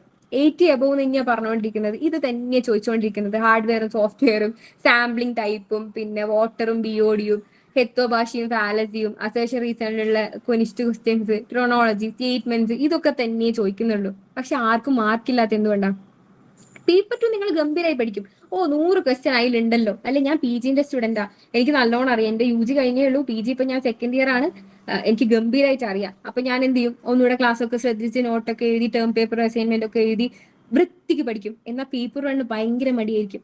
പേപ്പർ 1 10 യൂണിറ്റ്സ് ഉണ്ട്, അതിന് ടീച്ചിങ് ഉണ്ട്, കമ്മ്യൂണിക്കേഷൻ ഉണ്ട്, കുറെ കൊനിഷ്ട് മാത്സ് ഉണ്ട്, ഇങ്ങനെയൊക്കെ പറഞ്ഞിരിക്കും. അങ്ങനെ മടി പിടിച്ചിരിക്കാൻ പാടുണ്ടോ? ആക്ച്വലി നിങ്ങൾ 80 above ഡേയ്സ് നമുക്ക് ഇപ്പൊ നിലവിൽ കയ്യിലുണ്ട്. ഓക്കെ, ഒരു 40 ഡേയ്സ് നമ്മൾ പ്രാക്ടീസിനും ബാക്കിയുള്ള 40 ഡേയ്സ് നമ്മൾ എന്ത് ചെയ്യണം? തിയറിക്കും കൊടുത്തു കഴിഞ്ഞാൽ നിങ്ങൾക്ക് കിട്ടൂലേ നെറ്റും JRF? അല്ലേ കിട്ടൂലേ? എല്ലാ ലിസ്റ്റും ഞാൻ തന്നിരിക്കുന്നില്ലേ? ടോപ്പിക്സ് നിങ്ങൾക്ക് തന്നിട്ടില്ലേ? റിവ്യൂ ഞാൻ പറഞ്ഞില്ലേ? എക്സ്ട്രാ വന്നിട്ടുള്ള ഏരിയാസ് ഞാൻ പറഞ്ഞില്ലേ? നിങ്ങൾക്കൊന്ന് പഠിച്ചാൽ പോരെ? എന്താ തോന്നുന്നേ? ഇത് നിങ്ങളെ കയ്യിൽ നിൽക്കുന്നു തോന്നുന്നു എത്ര പേരുണ്ട്? ഞാൻ നേരത്തെ പറഞ്ഞു 1 lakh എന്ന് പറയുന്ന ഒരു നമ്പറിൽ 6000 പേരൊക്കെ മാക്സിമം കോമ്പറ്റീഷൻ വരുന്നത്. ആ കോമ്പറ്റീഷനിൽ തന്നെ നിങ്ങളൊന്ന് നോക്കിയാൽ നിങ്ങൾക്ക് 10 യൂണിറ്റ്സിലെ എല്ലാ ഇമ്പോർട്ടന്റ് ഏരിയാസും ഞാൻ തന്നിരിക്കുന്നുണ്ട്. എന്നിട്ട് നിങ്ങൾക്ക് സ്കോർ ചെയ്യാൻ വേണ്ടി പറ്റൂലേ? ഉറപ്പായിട്ടും പറ്റും. എന്റെ ക്ലാസ് കഴിഞ്ഞ് കഴിഞ്ഞാൽ നിങ്ങൾക്ക് നമ്മളെ വെബ്സൈറ്റിൽ പോയിട്ട് നിങ്ങൾക്ക് അസസ്മെന്റ് ടെസ്റ്റ് ഉണ്ട്. ഓക്കെ, നിങ്ങൾക്ക് ഇന്ന് അസസ്മെന്റ് ചെയ്ത് കഴിഞ്ഞാൽ ഞാനിപ്പം പറഞ്ഞതും പറയാത്തതുമായിട്ടുള്ള കാര്യങ്ങളിൽ നിങ്ങൾക്ക് കുറെ കാര്യങ്ങൾ മനസ്സിലായിട്ടുണ്ടാവും. അത് മാത്രം പോരല്ലോ, നമ്മളെ എബിലിറ്റി, നമ്മളെ കപ്പാസിറ്റി എവിടെയാണ് നിൽക്കുന്നത് എന്നുള്ള കാര്യം നമ്മൾ മനസ്സിലാക്കണം. അതിനു വേണ്ടിയിട്ട് ഈ ഒരു ടെസ്റ്റ് നിങ്ങൾ അറ്റൻഡ് ചെയ്ത് കഴിഞ്ഞാൽ നിങ്ങളെ സ്കോർ നിങ്ങൾക്ക് മനസ്സിലാവും. ഈ സ്കോർ ഇന്ന് തൊട്ട് നിങ്ങൾ മനസ്സിലാക്കി മനസ്സിൽ വെച്ച് കഴിഞ്ഞാൽ എന്ത് ചെയ്യും? നിങ്ങൾക്ക് 80 ഡേയ്സ് എന്ന് പറഞ്ഞു കഴിഞ്ഞാൽ നിങ്ങൾക്ക് നല്ല രീതിയിൽ യൂട്ടിലൈസ് ചെയ്യാൻ വേണ്ടി പറ്റും അല്ലേ? പറ്റൂലേ?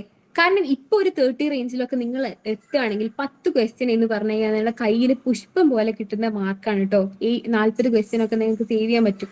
40 ക്വസ്റ്റ്യൻ എന്ന് പറഞ്ഞാൽ 80 മാർക്കാ. അതായത് പേപ്പർ 1ഉം 2ഉം കൂടെ കൂട്ടിയാലും 300 മാർക്കാ. അതിന്റെ 300ന് 33% വരുന്ന മാർക്ക്, അതാണ് നമ്മൾ 40+ മാർക്ക്, 40+ ക്വസ്റ്റ്യൻസ് എന്ന് പറയുന്നത്. അത് കയ്യിലാക്കുക എന്ന് പറഞ്ഞു കഴിഞ്ഞാൽ ചില്ലറ കാര്യമില്ല. നിങ്ങൾ ആരെങ്കിലും എക്സാം മുന്നേ എഴുതിയിട്ടുണ്ടെന്ന് എൻ്റെ അടുത്ത് പറഞ്ഞിട്ടുണ്ട്. അപ്പൊ നിങ്ങൾ പഴയ സ്കോർ, നാണക്കേടോ അല്ലെങ്കിൽ പറയുന്നതിൽ അപകർഷ ബോധമോ ഉണ്ടെങ്കിൽ പറയണ്ട. പക്ഷേ നിങ്ങൾക്ക് പറയണമെന്നുണ്ടെങ്കിൽ നിങ്ങൾക്ക് പറയാട്ടോ എത്ര മാർക്ക് നിങ്ങൾക്ക് കിട്ടിയിട്ടുണ്ട്. അവിടെ നിന്നാണ് ഞാനിപ്പോ 40ലേക്ക് എത്താനുള്ള ഒരു വഴി നിങ്ങൾക്ക് പറഞ്ഞു തരുന്നത്. ഓക്കെ, എന്തോ പറയാൻ ശ്രമിക്കുന്നു, പറഞ്ഞു. Hello, okay. അപ്പൊ നിങ്ങൾക്ക് 108 മാർക്ക്, ഓക്കെ, മൊത്തത്തിലുള്ള മാർക്കാണോ ഇത്? 142. നല്ല രീതിയിലുള്ള കട്ട് ഓഫ് ഒക്കെ വന്നിട്ടുണ്ട് കഴിഞ്ഞ എക്സാമിന്. ഇത്രയൊക്കെയാണ് മാർക്ക്. പേപ്പർ 1ന്റെ മാത്രം ഒന്ന് പറയോ? പേപ്പർ 1ൽ എത്ര മാർക്ക് സ്കോർ ചെയ്തിട്ടുണ്ടെന്ന് പേപ്പർ 1 മാത്രം ഒന്ന് പറയോ? നിങ്ങൾ ഡിഫറെന്റ് സബ്ജക്ട്സ് ആയിരിക്കും, അത് എനിക്ക് അറിയാം. ഡിഫറെന്റ് സബ്ജക്ട്സ് അല്ലേ, ഓരോ ആൾക്കാർ ഓരോ സബ്ജക്ട്സ് അല്ലേ. പേപ്പർ 1 കോമൺ ആയതുകൊണ്ട് എനിക്ക് പറഞ്ഞുതരാൻ പറ്റുമല്ലോ. ഒരു 30+ സ്കോർ ചെയ്ത് 35, അത് വേണ്ട, 35+ സ്കോർ ചെയ്ത് ആരെങ്കിലും ഉണ്ടോ ഇവിടെ? എന്നിട്ട് നെറ്റും JRF ക്രാക്ക് ചെയ്യാൻ പറ്റാണ്ടായി പോയി ആരെങ്കിലും ഉണ്ടോ ഇവിടെ? 40+ സ്കോർ ചെയ്തിട്ട് ക്രാക്ക് ചെയ്യാൻ പറ്റാത്ത ആരെങ്കിലും ഉണ്ടോ? ഒന്ന് പറയോ? 36 ക്വസ്റ്റ്യൻസ് 40+ന്റെ മേലെ, 40+ കിട്ടിയിട്ട് ആരെങ്കിലും സ്കോർ ചെയ്യാത്തുണ്ടോ? ഹന്ന മേരി പോളിന് 36 ക്വസ്റ്റ്യൻസ് ശരിയായിട്ടുണ്ട്. നെറ്റും JRF ഒന്നും കിട്ടിയിട്ടില്ല. ഹന്ന കിട്ടിയിട്ടില്ല. ഹലോ, 40 ക്വസ്റ്റ്യൻസ് ആണ് നമ്മളെ എയിം. 33% എന്നുള്ളത് ഞാൻ ഓൾറെഡി പറഞ്ഞു. 40+ കിട്ടിയിട്ട് ആർക്കെങ്കിലും നെറ്റും JRF കിട്ടാത്തതുണ്ടോ? ഒന്ന് പറയോ? 90 മാർക്ക് 45+ കിട്ടിയിട്ടുണ്ട്. അതിനൊക്കെ ഓക്കെ. അപ്പൊ പേപ്പർ 1 എന്ന് പറഞ്ഞാൽ 40+ ഒക്കെ കിട്ടിക്കഴിഞ്ഞാൽ ഉറപ്പായിട്ടും നെറ്റും JRF കിട്ടും. പേപ്പർ 1 നിങ്ങളൊന്ന് ജസ്റ്റ് പഠിക്കും. പേപ്പർ 2 ഒന്ന് നിങ്ങൾ ജസ്റ്റ് നോക്കുകയാണെങ്കിൽ നമ്മൾ 5 വർഷം പഠിച്ച കാര്യം തന്നെയാണോ ക്വസ്റ്റ്യൻ ആയിട്ട് വരുന്നത്? 5 വർഷം എല്ലാ സെമ്മിലായിട്ട് നമ്മൾ പഠിച്ച കാര്യങ്ങൾ, അതായത് ഒരു സെമ്മിൽ പഠിച്ച ഒരു പേപ്പറാണ് നമ്മൾ ഒരു യൂണിറ്റ് ആയിട്ട് വരുന്നത്. എനിക്ക് തോന്നുന്നു ഒരു 48+ ഒക്കെ എന്തായാലും പേപ്പർ 2 എന്ത് ചെയ്യാൻ പറ്റും? ക്രാക്ക് ചെയ്യാൻ വേണ്ടി പറ്റും. പേപ്പർ 2 ക്രാക്ക് ചെയ്യാൻ വേണ്ടി പറ്റും. നിങ്ങൾ എന്ത് ചെയ്യണം? 50 ഒക്കെ. KV റോജ രവിക്ക് 50 ഒക്കെ കിട്ടിയിരിക്കുന്നത്. 25 ക്വസ്റ്റ്യൻസ് ആണ് ശരിയായിരിക്കുന്നത് അല്ലെ. ബാക്കി 25 കയ്യിൽ നിന്ന് പോയി. ഇങ്ങനത്തെ ആൾക്കാരോടാണ് എനിക്ക് പറയാനുള്ളത്, നിങ്ങൾ പോയിട്ട് എന്റെ ക്ലാസ് കഴിഞ്ഞതിന് ശേഷം അസസ്മെന്റ് ചെയ്യുക, നിങ്ങളെ ഇപ്പോഴത്തെ സ്കോർ ഒന്ന് മനസ്സിലാക്കുക. ഓക്കെ, എന്നിട്ട് എന്ത് ചെയ്യുക? ഒന്നുകൂടെ പഠിക്കാനിരിക്കുക. കാരണം മൊത്തം ലിസ്റ്റ് ഇവിടെ കൊടുത്തിട്ടുണ്ട്. വൈകിക്കുന്നില്ല, അടുത്തൊരു ട്രെൻഡ് ഞാൻ പറഞ്ഞുതരാം. നമ്മൾ ഇന്നത്തെ ഫോക്കസ് പോയിന്റ് കട്ട് ഓഫ് ആണെന്ന് ഞാൻ പറഞ്ഞിട്ടുണ്ടായിരുന്നു അല്ലെ. കട്ട് ഓഫ് ഉണ്ട് എന്നുള്ള കാര്യം ഞാൻ പറഞ്ഞിട്ടുണ്ട്. ഇതിൽ തന്നെ ഞാൻ ഒരു ഓവറോൾ കട്ട് ഓഫ് നോക്കിക്കഴിഞ്ഞാൽ ഡിസംബർ 2023 ഉള്ള കട്ട് ഓഫ് എന്ന് പറഞ്ഞാൽ 97 to 110 ആ ഒരു രീതിയിലൊക്കെയാണ് പേപ്പർ 1 + പേപ്പർ 2 എന്നുള്ള കട്ട് ഓഫ് പോയിരിക്കുന്നത്. ഓക്കെ, ആ സമയത്ത് പേപ്പർ 1ന്റെ ഒരു ടാർഗറ്റ് 38ഉം 40 ക്വസ്റ്റ്യൻസ് ഒക്കെ ആണെങ്കിൽ നല്ല രീതിയിൽ നമുക്ക് നെറ്റും JRF ക്രാക്ക് ചെയ്യാൻ വേണ്ടി പറ്റുമായിരുന്നു. ജൂണിലേക്ക് എത്തുന്ന സമയത്ത്, അതായത് ജൂൺ 24ലേക്ക് എത്തുന്ന സമയത്ത് 100 to 118 ക്വസ്റ്റ്യൻസിലേക്ക് വരെ ഹൈക്ക് ഉണ്ടായിട്ടുണ്ട് കട്ട് ഓഫിൽ. അവിടെയും 40 ക്വസ്റ്റ്യൻസ് ആണ് സേഫ് സ്കോർ. ഓക്കെ, അവിടെയും 40 ക്വസ്റ്റ്യൻസ് ആണ് സേഫ് സ്കോർ. ഡിസംബർ 24ൽ കുറച്ചുകൂടെ പാറ്റേൺ നല്ല രീതിയിൽ മാറിയിട്ടുണ്ട്. ലൈക്ക് ഡയറക്റ്റ് ക്വസ്റ്റ്യൻസ് ഒരുപാട് കണ്ടിട്ടുള്ള ഒരു പേപ്പർ ആണെന്നാണ് എൻ്റെ ഒരു ഓർമ്മ. ഡിസംബർ 24 അതിലും 100 to 120 വരെ പോയിട്ടുണ്ട് പല സബ്ജക്ട്സിലെയും കട്ട് ഓഫ്. 80+ ഒക്കെ ആണെങ്കിൽ അസിസ്റ്റന്റ് പ്രൊഫസർ, അത് നിങ്ങൾ നോക്കിയോളാം. 80+, 75+ എന്നൊക്കെ ഞാൻ മാർക്ക് ചെയ്തിട്ടുണ്ട്. അതിൽ തന്നെ ഡിസംബർ 24ൽ 36 മുതൽ 38 ക്വസ്റ്റ്യൻ ഒക്കെ ആണെങ്കിൽ സേഫ് ആയിരുന്നു. ഡിസംബർ എത്തുന്ന സമയത്ത് 95 മുതൽ 110 എന്നുള്ള രീതിയിൽ, ഡിസംബർ 2025 കേട്ടോ, ആ ഒരു രീതിയിലാണ് കട്ട് ഓഫ് വന്ന് കിടന്നിരുന്നത്. അതിൽ തന്നെ 85 ക്വസ്റ്റ്യൻസ് അസിസ്റ്റന്റ് പ്രൊഫസറിന്റെ കട്ട് ഓഫ് വന്നിട്ടുണ്ട്. ഓക്കെ, അപ്പൊ ഞാൻ പറയുന്നത് എന്താണെന്ന് വെച്ച് കഴിഞ്ഞാൽ ഒരു 40 ക്വസ്റ്റ്യൻസ് തന്നെയാണ് എല്ലാം. നിങ്ങൾ നോക്ക്, 38 to 40, 36 to 38, 40 to 40 എന്നുള്ള രീതിയിലാണ് എഴുതിയിരിക്കുന്നത്. 40 എന്ന് പറയുന്ന സ്കോർ തന്നെയാണ് നമ്മുടെ സേഫ് സ്കോർ. നമ്മുടെ ബാച്ചിന്റെ പേര്, നമ്മുടെ എഡക്സി ലേണിംഗിന്റെ ബാച്ചിന്റെ പേരും എയിം 40 എന്നാണ്. നിങ്ങളിൽ ചില ആൾക്കാർക്കെങ്കിലും അത് മനസ്സിലായിട്ടുണ്ടാവും, ബാക്കി ചില ആൾക്കാർക്ക് മനസ്സിലായിട്ടും ഉണ്ടാവില്ല. എന്താ ഈ 40 എന്തിനാ ഇവരിങ്ങനെ അങ്ങനെ ഒരു എന്ത് ചെയ്യുന്നത്, മെസ്സേജ് പറയുന്നത് അല്ലെങ്കിൽ എന്തിനാണ് അങ്ങനെ ഒരു ബാച്ചിന് പേരിട്ടിരിക്കുന്നതെന്ന് തോന്നും. പക്ഷെ എയിം 40 എന്ന് പറഞ്ഞു കഴിഞ്ഞാൽ 50 ക്വസ്റ്റ്യനിൽ 40 ക്രാക്ക് ചെയ്യുക, അതിന് വേണ്ടിയിട്ടുള്ള ഒരു സ്ട്രാറ്റജി ഡെവലപ്പ് ചെയ്ത ഒരു കോഴ്സ് ആയതുകൊണ്ട്, ഒരു ബാച്ച് ആയതുകൊണ്ടാണ് ഞങ്ങൾ അങ്ങനെ ഒരു പേരിട്ടിരിക്കുന്നത്. ഓക്കെ, AIM40 എന്നുള്ള രീതിയിൽ പേരിട്ടിരിക്കുന്നത്. 40 തന്നെയാണ് നമ്മുടെ സേഫ് സ്കോർ. നിങ്ങൾ ആരും 30-35 റേഞ്ചിൽ കളിക്കേണ്ടവരല്ല. ഓക്കെ, ആ ഒരു റേഞ്ചിൽ നിൽക്കേണ്ടവരല്ല. നല്ല രീതിയിൽ പഠിച്ചു കഴിഞ്ഞാൽ ഞാൻ തന്ന ലിസ്റ്റ് ഓഫ് ടോപ്പിക്സ് തന്നെ പഠിച്ചു കഴിഞ്ഞാൽ നിങ്ങൾക്ക് എന്ത് ചെയ്യാൻ വേണ്ടി പറ്റും? 40+ ഒക്കെ സ്കോർ ചെയ്യാൻ വേണ്ടി പറ്റും. ഓക്കെ, മോട്ടിവേഷൻ ചോരാണ്ട് നല്ല രീതിയിൽ തന്നെ ക്വസ്റ്റ്യൻസ് ഒക്കെ ചെയ്യുകയാണെങ്കിൽ മാത്രം. ഓക്കെ, ഇനി നോക്കിക്കഴിഞ്ഞാൽ ഇതാ ഇപ്പം how to score 40 out of 50. നിങ്ങൾക്കില്ലേ 10 ക്വസ്റ്റ്യൻസ് നിങ്ങൾക്ക് തെറ്റിക്കാം, എവിടുന്ന് വേണമെങ്കിലും തെറ്റിക്കാം. ഞാൻ പറയുന്നത് എവിടുന്ന് വേണമെങ്കിലും നിങ്ങൾക്ക് തെറ്റിക്കാം. പക്ഷേ 40 ക്വസ്റ്റ്യൻ സേവ് ചെയ്യണം. സിമ്പിൾ അല്ലേ? എങ്ങനെയുണ്ട്? സിമ്പിൾ അല്ലേ? 10 ക്വസ്റ്റ്യൻസ് തെറ്റിക്കാം, 40 സേവ് ചെയ്യണം. ഓക്കെ, അതിലൊരു പാറ്റേൺ നോക്കിക്കഴിഞ്ഞാൽ കോംപ്രഹെൻഷൻ 5 ഔട്ട് ഓഫ് 5 എന്തായാലും കിട്ടും. ഓക്കെ, ICTയും കിട്ടും പഠിച്ചു കഴിഞ്ഞാൽ. DI നല്ല രീതിയിൽ പഠിക്കുകയാണെങ്കിൽ ഉറപ്പായിട്ടും അതും കിട്ടും. ഓക്കെ, 4/5 ഞാൻ ചെയ്തത്. കാരണം 5ാമത്തെ ക്വസ്റ്റ്യൻ കഴിഞ്ഞാൽ 1 to 4 വരെയുള്ളതിന്റെ മൊത്തത്തിലുള്ള ഒരു അൽക്കുലത്ത് പരിപാടി ആയിരിക്കും 5th ക്വസ്റ്റ്യൻ. ഓക്കെ, അത് ചിലപ്പം കിട്ടും, ചിലപ്പം കിട്ടില്ല. എന്നാലും 4 ക്വസ്റ്റ്യൻസ് ശരിയാവും എന്നാണ് പറയുന്നത്. ടീച്ചിങ് ആപ്റ്റിറ്റ്യൂഡ് 5 ഔട്ട് ഓഫ് 5 കിട്ടേണ്ടതാണ്. Because you are going to become a teacher or a researcher. പക്ഷെ ഞാൻ റിസർച്ചിന് എന്തായാലും 4/5 ആണ് കൊടുത്തിരിക്കുന്നത്. എന്താണെന്നറിയാവോ? ആ ഒരു ക്വസ്റ്റ്യൻ നമുക്ക് പോകാനുള്ളതാ. ഉറപ്പത് ഔട്ട് ഓഫ് ദി ലീഗ് ആയിരിക്കും എപ്പോഴും. കമ്മ്യൂണിക്കേഷനെ പറ്റി പറയുകയാണെങ്കിൽ ലോകത്തുള്ള എല്ലാ കാര്യവും കമ്മ്യൂണിക്കേഷൻ ആയി റിലേറ്റഡ് ആയിട്ട് ഇവരിപ്പോ ചോദിക്കുന്നുണ്ട്. ഗാന്ധിജിയുടെ ന്യൂസ് പേപ്പർ ഏത് ഷിഫ്റ്റിലാന്ന് എനിക്കറിയില്ല. ഗാന്ധിജിയുടെ ന്യൂസ് പേപ്പറിന്റെ ഒരു ക്വസ്റ്റ്യൻ വന്നിട്ടുണ്ട്. ആരെങ്കിലും എക്സാം എഴുതിയിട്ടുണ്ടോ? ആ ഒരു എക്സാം ഗാന്ധിജിയുടെ ന്യൂസ് പേപ്പറിന്റെ ക്വസ്റ്റ്യൻ വന്നിട്ടുണ്ടായിരുന്നു. ഓക്കെ, പിന്നെ 1-2 ഷിഫ്റ്റിലൊക്കെ കണ്ടിട്ടുണ്ട് ന്യൂസ് പേപ്പറിന്റെ ഒരുപാട് ഇൻസ്റ്റിറ്റ്യൂഷൻസും ഏതൊക്കെ എന്താ മീഡിയ റിലേറ്റഡ് ആയിട്ടുള്ള ഒരുപാട് ഇൻസ്റ്റിറ്റ്യൂഷൻസിന്റെ ക്രോണോളജി, ഏത് വർഷത്താണ് ഉണ്ടായിരിക്കുന്നത്, അങ്ങനെയുള്ള കുറെ ക്വസ്റ്റ്യൻസും കണ്ടിട്ടുണ്ട്. ഇതൊക്കെ ഭയങ്കര എക്സൈറ്റിംഗ് ആയിട്ടുള്ള ക്വസ്റ്റ്യൻ അല്ലേ? ഭയങ്കര എക്സൈറ്റ്മെന്റ് ആയിരുന്നു ഉണ്ടായിരുന്നത്. ഓ, ഇതൊക്കെയാണല്ലേ ചോദിക്കാൻ കണ്ടത്. അങ്ങനെ ഒരു ഫീൽ ആയിരുന്നു എനിക്ക് വന്നിരുന്നത്. ഓക്കെ, മാത്തമാറ്റിക്കൽ റീസണിങ്ങിൽ ഞാൻ പറയട്ടെ, 80 ദിവസം ഉണ്ട്. അതിൽ 40 ക്വസ്റ്റ്യനും നിങ്ങൾ എന്ത് ചെയ്യുക? DI ചെയ്യുക. ഓക്കെ, 40 ദിവസവും നിങ്ങൾ DI ചെയ്യുക. 80 ദിവസം നിങ്ങൾ ഒരു DI ചെയ്യുക, ഒരു റീഡിംഗ് കോംപ്രഹെൻഷൻ ചെയ്യുക, പിന്നെ കുറച്ച് മാത്സും ചെയ്യുക. ഏത്? ഒരു ക്വസ്റ്റ്യനിൽ 5 ക്വസ്റ്റ്യനേ ഉള്ളൂ. ഒരു ക്വസ്റ്റ്യൻ പേപ്പറിൽ 5 ക്വസ്റ്റ്യനേ ഉള്ളൂ. ആ 5 ക്വസ്റ്റ്യൻ നിങ്ങൾ ഒരു ദിവസം ചെയ്താൽ മതി. അങ്ങനെ 80 ദിവസം ചെയ്യുക. ഒന്നും ചെയ്യണ്ട. ഈ 15 ക്വസ്റ്റ്യൻ, ഈ ഒരു 15 ക്വസ്റ്റ്യൻ നിങ്ങൾ ദിവസവും ചെയ്യുക. ഓക്കെ, PYQ എടുത്ത് വെക്കുക, കാറ്റഗറൈസ് ചെയ്യുക. ഏതാ DI, ഏതാ RC, ഏതാണ് MR എന്നുള്ള രീതിയിൽ കാറ്റഗറൈസ് ചെയ്യുക. ദിവസവും ചെയ്യുക. 80 ദിവസവും ചെയ്യുക. ഓക്കെ, അത് നിങ്ങൾ പ്രോമിസ് ചെയ്യുക. ഈ 80 ക്വസ്റ്റ്യൻ ഞാൻ എന്തായാലും ചെയ്തിട്ട് ഇവിടെ അനങ്ങുള്ളൂ എന്നുള്ള രീതിയിൽ പ്രോമിസ് ചെയ്യുക. അങ്ങനെയാണ് നിങ്ങൾക്ക് ആ ഫുൾ മാർക്കും കിട്ടും. PYQ എങ്ങനെ കിട്ടും എന്നുള്ളത് നല്ല ക്വസ്റ്റ്യൻ. ഞാൻ ഇവിടെ എന്ത് ചെയ്തിട്ടുണ്ട്? ഒരു ഈ ഒരു സ്റ്റഡി പ്ലാൻ ഉണ്ടോ? ഈ ഒരു QR കോഡ് നിങ്ങൾ സ്കാൻ ചെയ്ത് കഴിഞ്ഞാൽ നിങ്ങൾക്ക് PYQs കിട്ടും. നമ്മുടെ PYQ ബുക്ക് കിട്ടും. പിന്നെ സ്റ്റഡി പ്ലാൻ ഉണ്ട്. 120 ഡേയ്സിന്റെ സ്റ്റഡി പ്ലാൻ ഉണ്ട്, 90 ഡേയ്സിന്റെ സ്റ്റഡി പ്ലാൻ ഉണ്ട്, എല്ലാം ഉണ്ട്. ഒന്ന് സ്കാൻ ചെയ്ത് നോക്കാം. അല്ലെങ്കിൽ ഗൂഗിൾ ഫോം, നേരത്തെ ഞാൻ പറഞ്ഞ ഗൂഗിൾ ഫോം ഇല്ലേ, അതിപ്പോ ചാറ്റ് ബോക്സിൽ വരും. ഗൂഗിൾ ഫോം ഒന്ന് ഇട്ട് കൊടുക്കുക. ഗൂഗിൾ ഫോം ഉണ്ട്, അത് ഫില്ല് ചെയ്ത് കഴിഞ്ഞാൽ നിങ്ങൾക്ക് PYQ കിട്ടും. ഓക്കെ, ഈ 15 ക്വസ്റ്റ്യനും ദിവസവും ചെയ്യാം. 80 ദിവസം ഒന്ന് ഡെഡിക്കേറ്റ് ചെയ്യുക. 80 ദിവസം ചെയ്യുക. അപ്പൊ തീരാവുന്ന പ്രശ്നമേ ഉള്ളൂ. അപ്പൊ ഞാൻ പറഞ്ഞത് 40 ക്വസ്റ്റ്യൻസ് നിങ്ങൾ സേവ് ചെയ്യണം എന്നാണ്. ഈ 40 ക്വസ്റ്റ്യൻ എന്ന് പറഞ്ഞു കഴിഞ്ഞാൽ ഈ ബാക്കിയുള്ള ക്വസ്റ്റ്യൻ അവിടെ വെക്കുക. 15 ക്വസ്റ്റ്യൻ എന്ന് പറഞ്ഞു കഴിഞ്ഞാൽ ഈ 40 വരുന്ന ക്വസ്റ്റ്യൻസ് എന്ന് പറഞ്ഞാൽ മാത്തമാറ്റിക്കൽ റീസണിങ്ങും ഡാറ്റ ഇന്റർപ്രിട്ടേഷനും റീഡിംഗ് കോമ്പിനേഷനും ആയിരിക്കണം. ഇനിയുള്ളത് ലോജിക്കൽ റീസണിങ്. ഈ ക്ലാസ് ഒക്കെ കഴിഞ്ഞ് നിങ്ങളെ വർക്ക്ഷോപ്പ് ഒക്കെ കഴിഞ്ഞ് നിങ്ങൾ എന്ത് ചെയ്യുക? ഒന്ന് സിസ്റ്റമാറ്റിക് ആയിട്ട് പഠിക്കുകയാണെങ്കിൽ, ഓക്കെ, സിസ്റ്റമാറ്റിക്കലി വിത്ത് കൺസിസ്റ്റൻസി. ഓക്കെ, കൺസിസ്റ്റന്റ് ആയി പഠിക്കുകയാണെങ്കിൽ നിങ്ങൾക്ക് 40 അല്ല 45 ശരിയാക്കാൻ വേണ്ടി പറ്റും കേട്ടോ. ആ രീതിയിൽ തന്നെ പഠിക്കാം. പിന്നെ ഉള്ളതെന്ന് വെച്ച് കഴിഞ്ഞാൽ PD എന്ന് പറഞ്ഞാൽ കുറച്ചൊരു ടഫ് ആയിട്ടുള്ള ടോപ്പിക്കാണ്. ഞാൻ സമ്മതിച്ചിരുന്നു. PD എന്ന് പറയുന്നത് കുറച്ച് ടഫ് ആയിട്ടുള്ള ടോപ്പിക്കാണ്. ഹയർ എഡ്യൂക്കേഷൻ എന്ന് പറയുന്നതും കുറച്ച് ടഫ് ആയിട്ടുള്ള ടോപ്പിക്കാണ്. ഇവിടുന്ന് എങ്ങനെയാ ക്വസ്റ്റ്യൻ ചോദിക്കാന്നുള്ളത് നമുക്ക് ഒരിക്കലും കിട്ടാൻ പോകുന്നില്ല. പക്ഷേ കൺസിസ്റ്റന്റ് ആയിട്ട് ഒരു മെറ്റീരിയലിൽ ഒരു ക്ലാസ്സിൽ നിങ്ങൾ ഫോക്കസ് ചെയ്ത് പഠിക്കുകയാണെങ്കിൽ 4/5 നിങ്ങൾക്ക് എന്തായാലും കിട്ടിയിരിക്കും. ഓക്കെ, എന്താ ബോറടിക്കുന്നുണ്ടോ? ഒന്ന് പറഞ്ഞേ, എന്താ അവസ്ഥ? ആരും ഒന്നും മിണ്ടുന്നില്ലല്ലോ.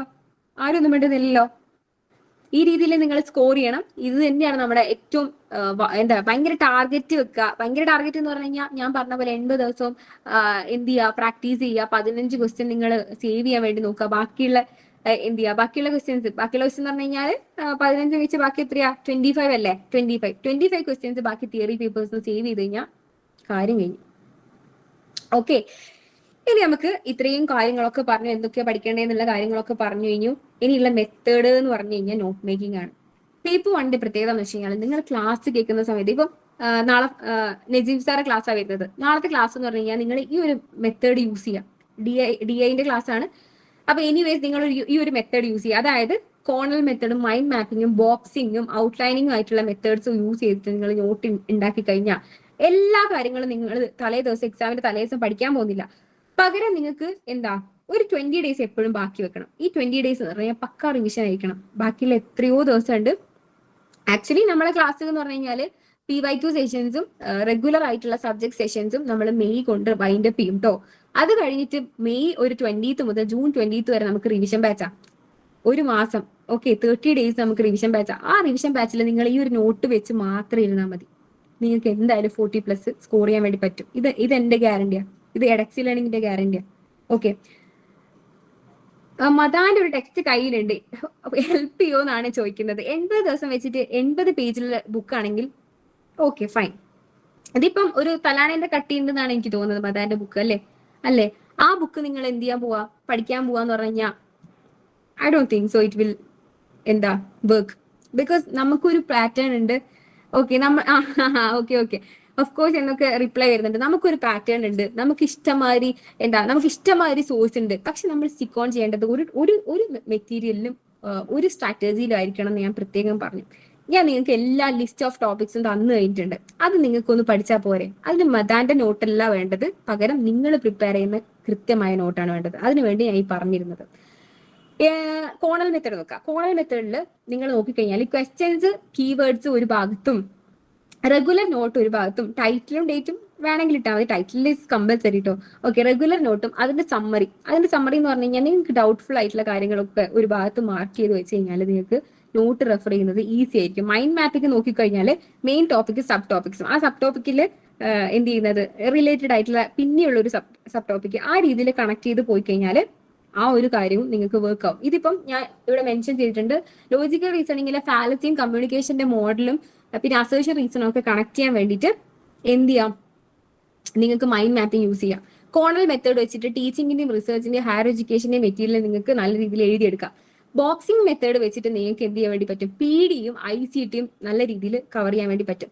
പിന്നെ DI ചെയ്യുമ്പോഴും എപ്പോഴും ഒരു ബോക്സിംഗ് മെത്തേഡ് യൂസ് ചെയ്യുക. കാരണം ഒന്നാമത്തെ ക്വസ്റ്റ്യൻ ഏതെങ്കിലും ഒരു മൂലക്ക് ചെയ്തിട്ട് കാര്യമില്ല.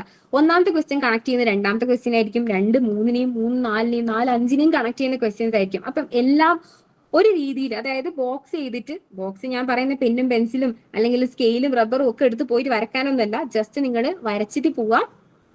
എന്ത് ചെയ്യുക, നോട്ടിന്റെ പേജ് സ്പ്ലിറ്റ് ചെയ്യുക, എന്നിട്ട് എന്ത് ചെയ്യുക, ജസ്റ്റ് എന്ത് ചെയ്യുക, പ്രോബ്ലം ചെയ്ത് വെക്കുക. ഇനി ഒരു പേജിൽ നിൽക്കുമോ മാം, ആ കാൽക്കുലേഷൻ ഒരു പേജിൽ നിൽക്കുമോ എന്നുള്ളതൊക്കെ ഡൗട്ടാണ്. എനിവേസ് നിങ്ങൾ ആൻസർ കിട്ടുന്ന സമയത്തെങ്കിലും ഈ ബോക്സിംഗ് മെത്തേഡ് വെച്ച് മെൻഷൻ ചെയ്ത് വെക്കുക. ബിക്കോസ് ഇഷ്ടമായൊരു പേജിൽ നമുക്ക് കൂട്ടി കുറച്ച് ഗുണിച്ച് ഹരിച്ച് ചെയ്യേണ്ട ക്വസ്റ്റ്യൻസ് ഒക്കെയാണ് എന്തിൽ വരുന്നത്, ഡാറ്റ ഇന്റർപ്രിട്ടേഷനിൽ വരുന്നത്. പക്ഷേ still I M saying you boxing method will help you. Okay, outlining method main topic, sub topic, അതിന്റെ അണ്ടറിൽ വരുന്ന പിന്നെയുള്ള സബ് ടോപ്പിക്കിൽ 1, 2, 3 എന്നുള്ള രീതിയിൽ നിങ്ങൾക്ക് മെൻഷൻ ചെയ്ത് പോകാൻ വേണ്ടി പറ്റും. ഇനി ഇതൊക്കെ കണക്ട് ചെയ്തിട്ടുള്ള ഒരു രീതിയിലായിരുന്നു ഞാൻ നോട്ട് ഉണ്ടാക്കിയത്. Okay, it's A proven strategy. Because ഞാൻ ഇത് യൂസ് ചെയ്തിട്ടുണ്ട്. ഞാൻ മൈൻഡ് മാപ്പിങ്ങും പിന്നെയുള്ള ഈ ഔട്ട്ലൈനിങ് മെത്തേഡും ബോക്സിങ്ങും കോണൽ മെത്തേഡും എല്ലാം യൂസ് ചെയ്തിട്ട് മിക്സ് ചെയ്തിട്ടാണ് ഞാൻ എൻ്റെ നോട്ട് ഉണ്ടാക്കിയിരുന്നത്. ഓക്കെ, എന്താന്ന് വെച്ച് കഴിഞ്ഞാൽ എനിക്ക് ഒരിക്കലും എക്സാമിന്റെ തലേ ദിവസം ഒരു 10,000 പേജുള്ള ബുക്കോ അല്ല 500 പേജുള്ള ബുക്കോ ഒരു 10 പേജുള്ള ബുക്കോ എനിക്ക് നോക്കാൻ വേണ്ടി പറ്റിയിട്ടുണ്ടായിരുന്നില്ല. പകരം ഞാൻ എന്റെ കൈയക്ഷരത്തിൽ എഴുതിയിരിക്കുന്ന കുറച്ച് നോട്ട് കാര്യങ്ങളൊക്കെ എനിക്ക് നോക്കാൻ തന്നെ എളുപ്പമായിരുന്നു. ഇപ്പൊ എന്റെ മൈൻഡിൽ ഇങ്ങനെ ഉണ്ടായിരുന്നു, ലൈക്ക് ഓക്കെ, എന്റെ നോട്ട് തുറന്നു കഴിഞ്ഞാൽ 10ാമത്തെ പേജിൽ ലെഫ്റ്റ് സൈഡിൽ ഒരു ബോക്സിൽ ഞാൻ എഴുതി വെച്ചിട്ടുണ്ട് എന്ത് സ്റ്റാൻഡേർഡ് ഡീവിയേഷൻ എന്താന്നുള്ള കാര്യം, അല്ലെങ്കിൽ വേരിയൻസിനെ പറ്റി എഴുതി വെച്ചിട്ടുണ്ട്, വേരിയബിൾസിനെ പറ്റി എഴുതി വെച്ചിട്ടുണ്ട് എന്നുള്ള കാര്യം എനിക്ക് ഉറപ്പായിരുന്നു.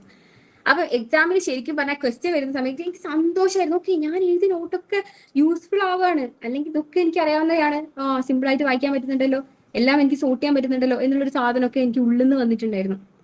അപ്പൊ നിങ്ങൾക്കും അത് ഉണ്ടാവട്ടെ, ആ ഒരു എക്സ്പീരിയൻസ് ഉണ്ടാവട്ടെ എന്നുള്ള രീതിയിലാണ് നോട്ട് മേക്കിംഗ് ഞാൻ പറഞ്ഞു തരുന്നത്.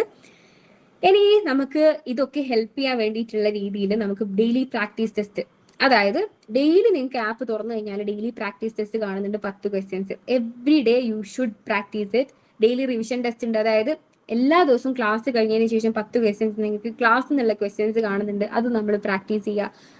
മൊഡ്യൂൾ വൈസ് ടെസ്റ്റ് എന്ന് പറഞ്ഞാൽ ഓരോ മൊഡ്യൂൾ, അതായത് ടീച്ചിങ് ആപ്റ്റിറ്റ്യൂഡിന്റെ ക്ലാസ് കഴിയുകയാണെങ്കിൽ ടീച്ചിങ് ആപ്റ്റിറ്റ്യൂഡ് ക്വസ്റ്റ്യൻസ് മാത്രം ചെയ്ത് നോക്കുക. ആ രീതിയിൽ നിങ്ങൾ മൊഡ്യൂൾ വൈസ് ഈച്ച് മൊഡ്യൂൾ അവസാനിക്കുന്ന സമയത്ത് നമ്മൾ ഇത് ടെസ്റ്റ് ചെയ്യുക. ഇപ്പം എന്താ UPSC എക്സാം ഒക്കെ എഴുതിയിട്ടുള്ള എൻ്റെ ഒരു ഫ്രണ്ട് പറഞ്ഞിട്ടുണ്ടായിരുന്നു, ഗോപിക ഈ ഒരു മെത്തേഡ് നീ ഒന്ന് നോക്കി നോക്ക്. അതായത് ഓരോ മൊഡ്യൂളും കഴിഞ്ഞിട്ട് നീ ഒരു ടെസ്റ്റ് ചെയ്ത് നോക്ക്.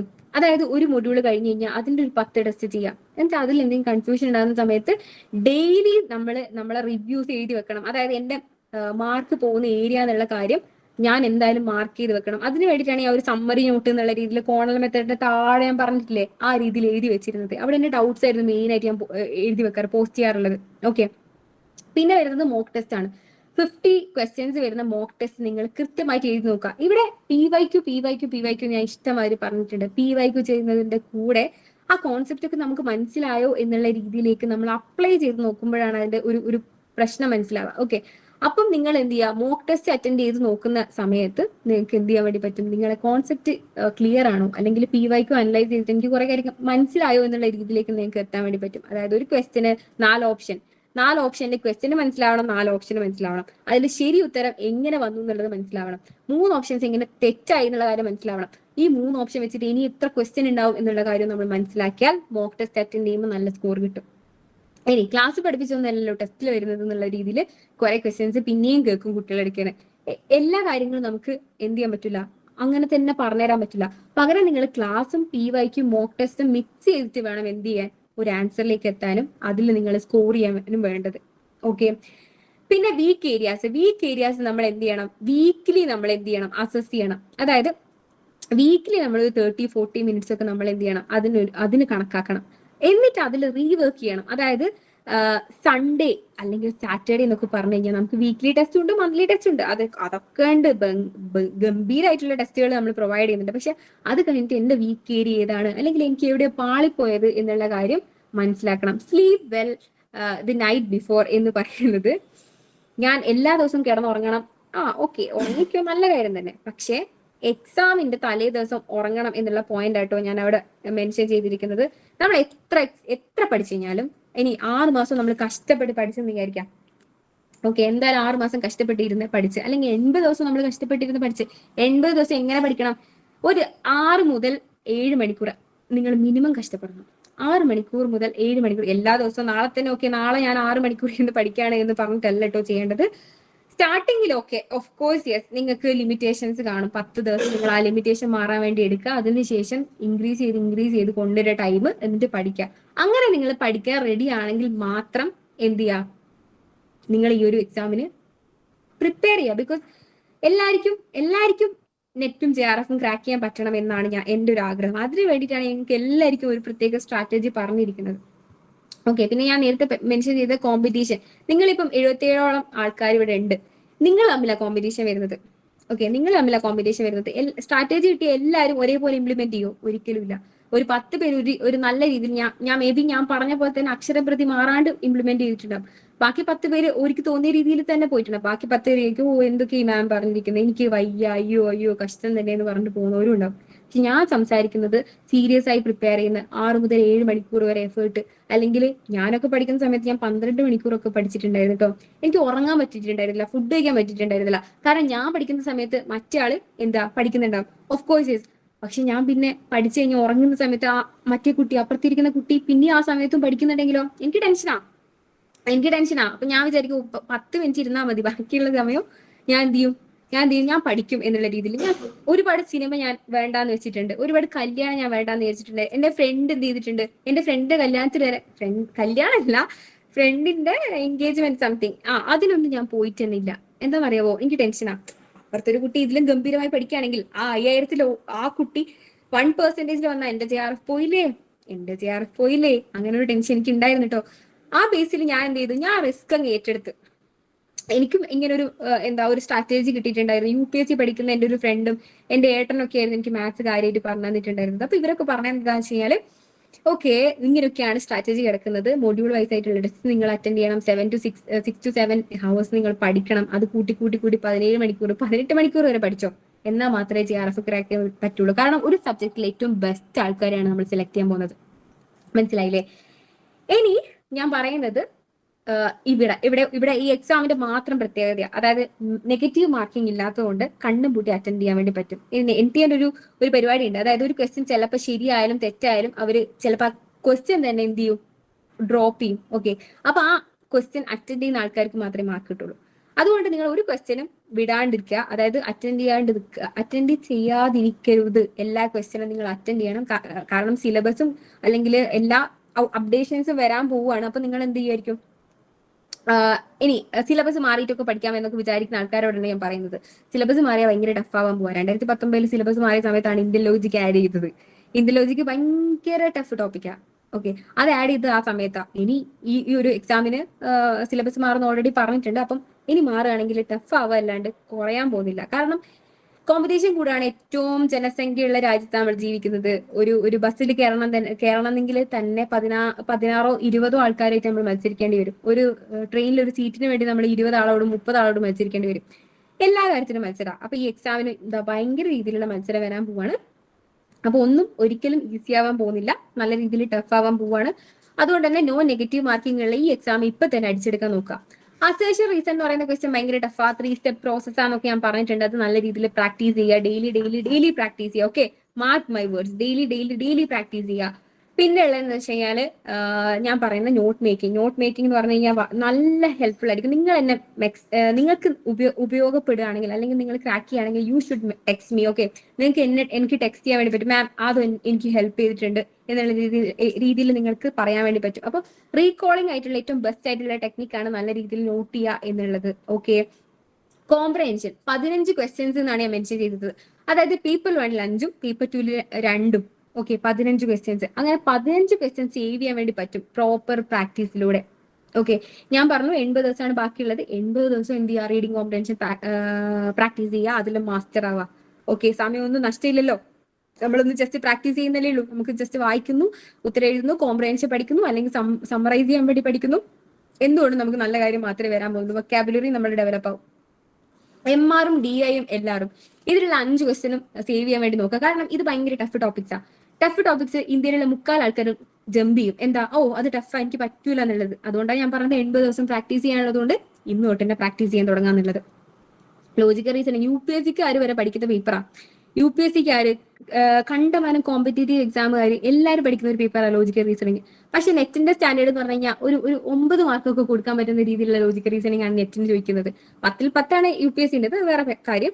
ഒരു 9 മാർക്കൊക്കെ കൊടുക്കാൻ പറ്റുന്ന രീതിയിൽ ടഫ്നെസ് വരുന്ന ക്വസ്റ്റ്യൻസ് ആണ് ലോജിക്കൽ റീസണിങ്. നമുക്ക് വർക്ക്ഷോപ്പ് ഉണ്ട്, ഇഷ്ടംമാതിരി ടെസ്റ്റുകൾ നമ്മുടെ ആപ്പിലുണ്ട്. നിങ്ങൾക്ക് ഫ്രീ ആയിട്ട് 3 ദിവസം ആക്സസ് ഉണ്ട്. ആപ്പിന്റെ 3 ദിവസത്തെ ആക്സസ് നിങ്ങൾക്ക് ഉണ്ട്. പറ്റുന്ന ടെസ്റ്റുകളൊക്കെ ഒന്ന് അറ്റൻഡ് ചെയ്ത് നോക്കുക.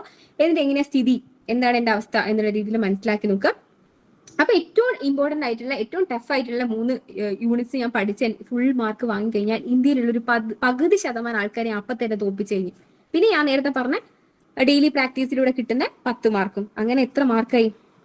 സൂപ്പർ അല്ലേ? സൂപ്പർ പരിപാടി. നെക്സ്റ്റ് വൺ എന്ന് പറഞ്ഞാൽ റിവിഷൻ ആണ്. ഞാൻ പറയട്ടെ, റിവിഷൻ ഇല്ലാത്ത ഒരാളും പാസ്സാവില്ല കേട്ടോ. ഒരു 6 മാസം പഠിക്കുന്ന ഒരു കുട്ടിയാന്ന് വിചാരിച്ചോ, പോട്ടെ 80 ദിവസം പഠിക്കുന്ന കുട്ടിയാന്ന് വിചാരിച്ചോ. ഈ 80 ദിവസം എന്ന് പറഞ്ഞാൽ 80ാമത്തെ ദിവസം നമ്മൾ എക്സാം എഴുതുന്ന സമയത്ത് 1ാമത്തെ ദിവസം പഠിച്ച കാര്യങ്ങളൊന്നും ഓർമ്മ ഉണ്ടാവില്ല. നമ്മൾ ഏറ്റവും വലിയ എന്താ പറയാ, റോബോട്ടൊന്നും അല്ലല്ലോ അല്ലേ. റിവൈസ് ചെയ്യുക, എല്ലാ ദിവസവും റിവൈസ് ചെയ്യുക. പറ്റുകയാണെങ്കിൽ പഠിക്കുന്നേരം എല്ലാ ദിവസവും റിവൈസ് ചെയ്യുകയാണെങ്കിൽ അത്രയും സൂപ്പർ. ഞാനൊക്കെ അങ്ങനെ ചെയ്തിട്ടുണ്ടായിരുന്നു. 2 മാസമൊക്കെ ഞാൻ ഭയങ്കര എന്താ ലാഗ് ഒക്കെ അടിച്ച് പ്രാക്ടീസ് ചെയ്തിട്ടൊക്കെ ഉണ്ടായിരുന്നു. പക്ഷെ അതിനുശേഷം ഞാൻ ഭയങ്കര രീതിയിൽ എന്താ പ്രാക്ടീസ് ചെയ്തിട്ടുണ്ടായിരുന്നു. മാത്രമല്ല റിവൈസ് ചെയ്തിട്ടുണ്ടായിരുന്നു. റിവിഷൻ ഇൻ ദ സെൻസ് എന്റെ നോട്ട് വെച്ചിട്ട് ഞാൻ റിവൈസ് ചെയ്തിട്ടുണ്ടായിരുന്നു. Okay yes. ഇനി നാളത്തെ ക്ലാസ് ആരെയാ? നജീബ് സാറെയാണ്. നജീബ് സാർ എന്ന് പറഞ്ഞു കഴിഞ്ഞാൽ ഡാറ്റ ഇന്റർപ്രിട്ടേഷൻ എന്ന് പറഞ്ഞു കഴിഞ്ഞാൽ 10 യൂണിറ്റ്സിൽ ഏറ്റവും ടഫസ്റ്റ് ആയിട്ടുള്ള ടോപ്പിക്. ഞാൻ 80 ദിവസം പ്രാക്ടീസ് ചെയ്യാൻ വേണ്ടി പറഞ്ഞ ടോപ്പിക്സ്, അതിന്റെ ക്ലാസ്സാണ് നാളെ എടുക്കാൻ പോകുന്നത്. അപ്പൊ ടോട്ടലി കംപ്ലീറ്റ്ലി ഞാൻ എല്ലാം പറഞ്ഞു എന്നാണ് എൻ്റെ ഒരു നിഗമനം. ഓക്കെ, സേഫ് സ്കോർ ഞാൻ പറഞ്ഞു. പിന്നെ പേപ്പർ 1 എന്ന് പറഞ്ഞു കഴിഞ്ഞാൽ 80% നമുക്ക് പഠിച്ച ടോപ്പിക്സും 20% എപ്പോഴും ഔട്ട് ഓഫ് സിലബസും വരുന്നതാണ്. ഈ 80% മാർക്ക് വാങ്ങാന്ന് പറഞ്ഞു കഴിഞ്ഞാൽ തന്നെ 40 ക്വസ്റ്റ്യനാണ്. ഓക്കെ, 40 ക്വസ്റ്റ്യനാണ്. ആ രീതിയിലാണ് നമുക്ക് പോകുന്നത്. പിന്നെ ഞാനൊന്നും വിട്ടിട്ടില്ല എന്നാണ് എനിക്ക് തോന്നുന്നത്. യാ എക്സ്പെക്റ്റഡ് ഡേറ്റ് ഞാൻ പറഞ്ഞിട്ടുണ്ട്. എക്സ്പെക്റ്റഡ് ഡേറ്റ് എന്ന് പറഞ്ഞാൽ June 20th ശേഷം നമുക്ക് എപ്പോഴും എക്സാം എക്സ്പെക്ട് ചെയ്യാൻ വേണ്ടി പറ്റും. 80 ദിവസമാണുള്ളത്. അപ്പം എന്താ, നല്ല രീതിയിലുള്ള ഡീപ്പ് നോളജ് എല്ലാ കോൺസെപ്റ്റിലും ഉണ്ടാക്കാൻ പറ്റട്ടെ. അപ്പം എന്തെങ്കിലും ഡൗട്ട് ഉണ്ടെങ്കിൽ നിങ്ങൾക്ക് ചോദിക്കാം. ഓക്കെ, നിങ്ങൾക്ക് ചോദിക്കാം. ഗൂഗിൾ ഫോം ഫില്ല് ചെയ്തു. ഓ, എന്നാലും ഉറപ്പായിട്ടും കിട്ടിയിരിക്കും കേട്ടോ നിങ്ങൾക്ക്. Study plan, PYQs, December 2025 PYQ latest ആണ്. ഇപ്പൊ കഴിഞ്ഞ എക്സാം ആണ്. 1 മാസം മുന്നെയാണ് ആൻസർ കീ വരെ വന്നിരിക്കുന്നത്. അപ്പൊ നിങ്ങൾക്ക് എന്ത് ചെയ്യാൻ വേണ്ടി പറ്റും, അതുവരെ അനലൈസ് ചെയ്ത് പഠിക്കാൻ വേണ്ടി പറ്റും. ഓക്കെ, ലാസ്റ്റ് എക്സാമിന്റെ പ്രത്യേകത എന്ന് വെച്ച് കഴിഞ്ഞാൽ നിങ്ങൾക്ക് കംപ്ലീറ്റ്ലി ട്രെൻഡ് മനസ്സിലാക്കുന്ന എന്താ എക്സാം ആയിരിക്കും. സോ ബേസിക്കലി അത് പഠിച്ചു കഴിഞ്ഞാൽ തന്നെ നെക്സ്റ്റ് എക്സാമിന് വേണ്ടിയിട്ട് നല്ല രീതിയിൽ പ്രിപ്പയർ ചെയ്യാൻ വേണ്ടി പറ്റും. ഓക്കെ, ഗൂഗിൾ ഫോം ഫില്ല് ചെയ്തിട്ടുണ്ടെങ്കിൽ ഉറപ്പായിട്ട് കിട്ടും കേട്ടോ. ടെൻഷൻ ആവല്ലേ, ഈ സെഷൻ ഒന്ന് കഴിഞ്ഞോട്ടെ, കയ്യിൽ കിട്ടിയിരിക്കും അല്ലേ. ഓക്കെ ഓക്കെ ഓക്കെ ഓക്കെ, ഡൗട്ടൊന്നുമില്ല, ഒരു ഡൗട്ടും ഇല്ല. അപ്പൊ എല്ലാവർക്കും 40 ക്വസ്റ്റ്യനും JRF നെറ്റും കിട്ടും എന്നാണ് ഞാൻ വിചാരിക്കുന്നത്. Am I right or wrong? Okay okay, കുറച്ച് പേർക്കെങ്കിലും കോൺഫിഡൻസ് കിട്ടിയെന്ന് വിചാരിക്കുന്നു. ഓക്കെ ഓക്കെ, യെസ്, ഡൗട്ടൊന്നും ഇല്ലേ? Okay, thank you. ഇനി നമുക്ക് ബാക്കിയുള്ള കാര്യങ്ങൾ ജോമി സാർ നിങ്ങളുടെ അടുത്ത് ഡിസ്കസ് ചെയ്യുന്നതായിരിക്കും കേട്ടോ. യെസ്. ഓക്കെ, ഡൗട്ടൊന്നും ഇല്ല എന്നതിനർത്ഥം വളരെ ക്രിസ്റ്റൽ ക്ലിയർ ആയിട്ട് എല്ലാ കാര്യങ്ങളും പറഞ്ഞു തന്നു എന്നാണോ? ഒന്ന് ആരെങ്കിലും ഒരാൾ അൺമ്യൂട്ട് ചെയ്തിട്ട് പറയാവോ? അൺമ്യൂട്ട് ചെയ്തിട്ട് പറയാം. നിങ്ങൾക്ക് ഉപകാരപ്പെട്ടോ? സെഷൻ എന്താണെന്ന് ഡീറ്റെയിൽ ആയിട്ട് ഉപകാരപ്പെട്ടോ? ആരെങ്കിലും ഒരാൾ ഒന്ന് അൺമ്യൂട്ട് ചെയ്തിട്ട് റിപ്ലൈ ചെയ്യാവോ? അടിപൊളിയാണെന്ന് ജാഷി പറയുന്നു. അൺമ്യൂട്ട്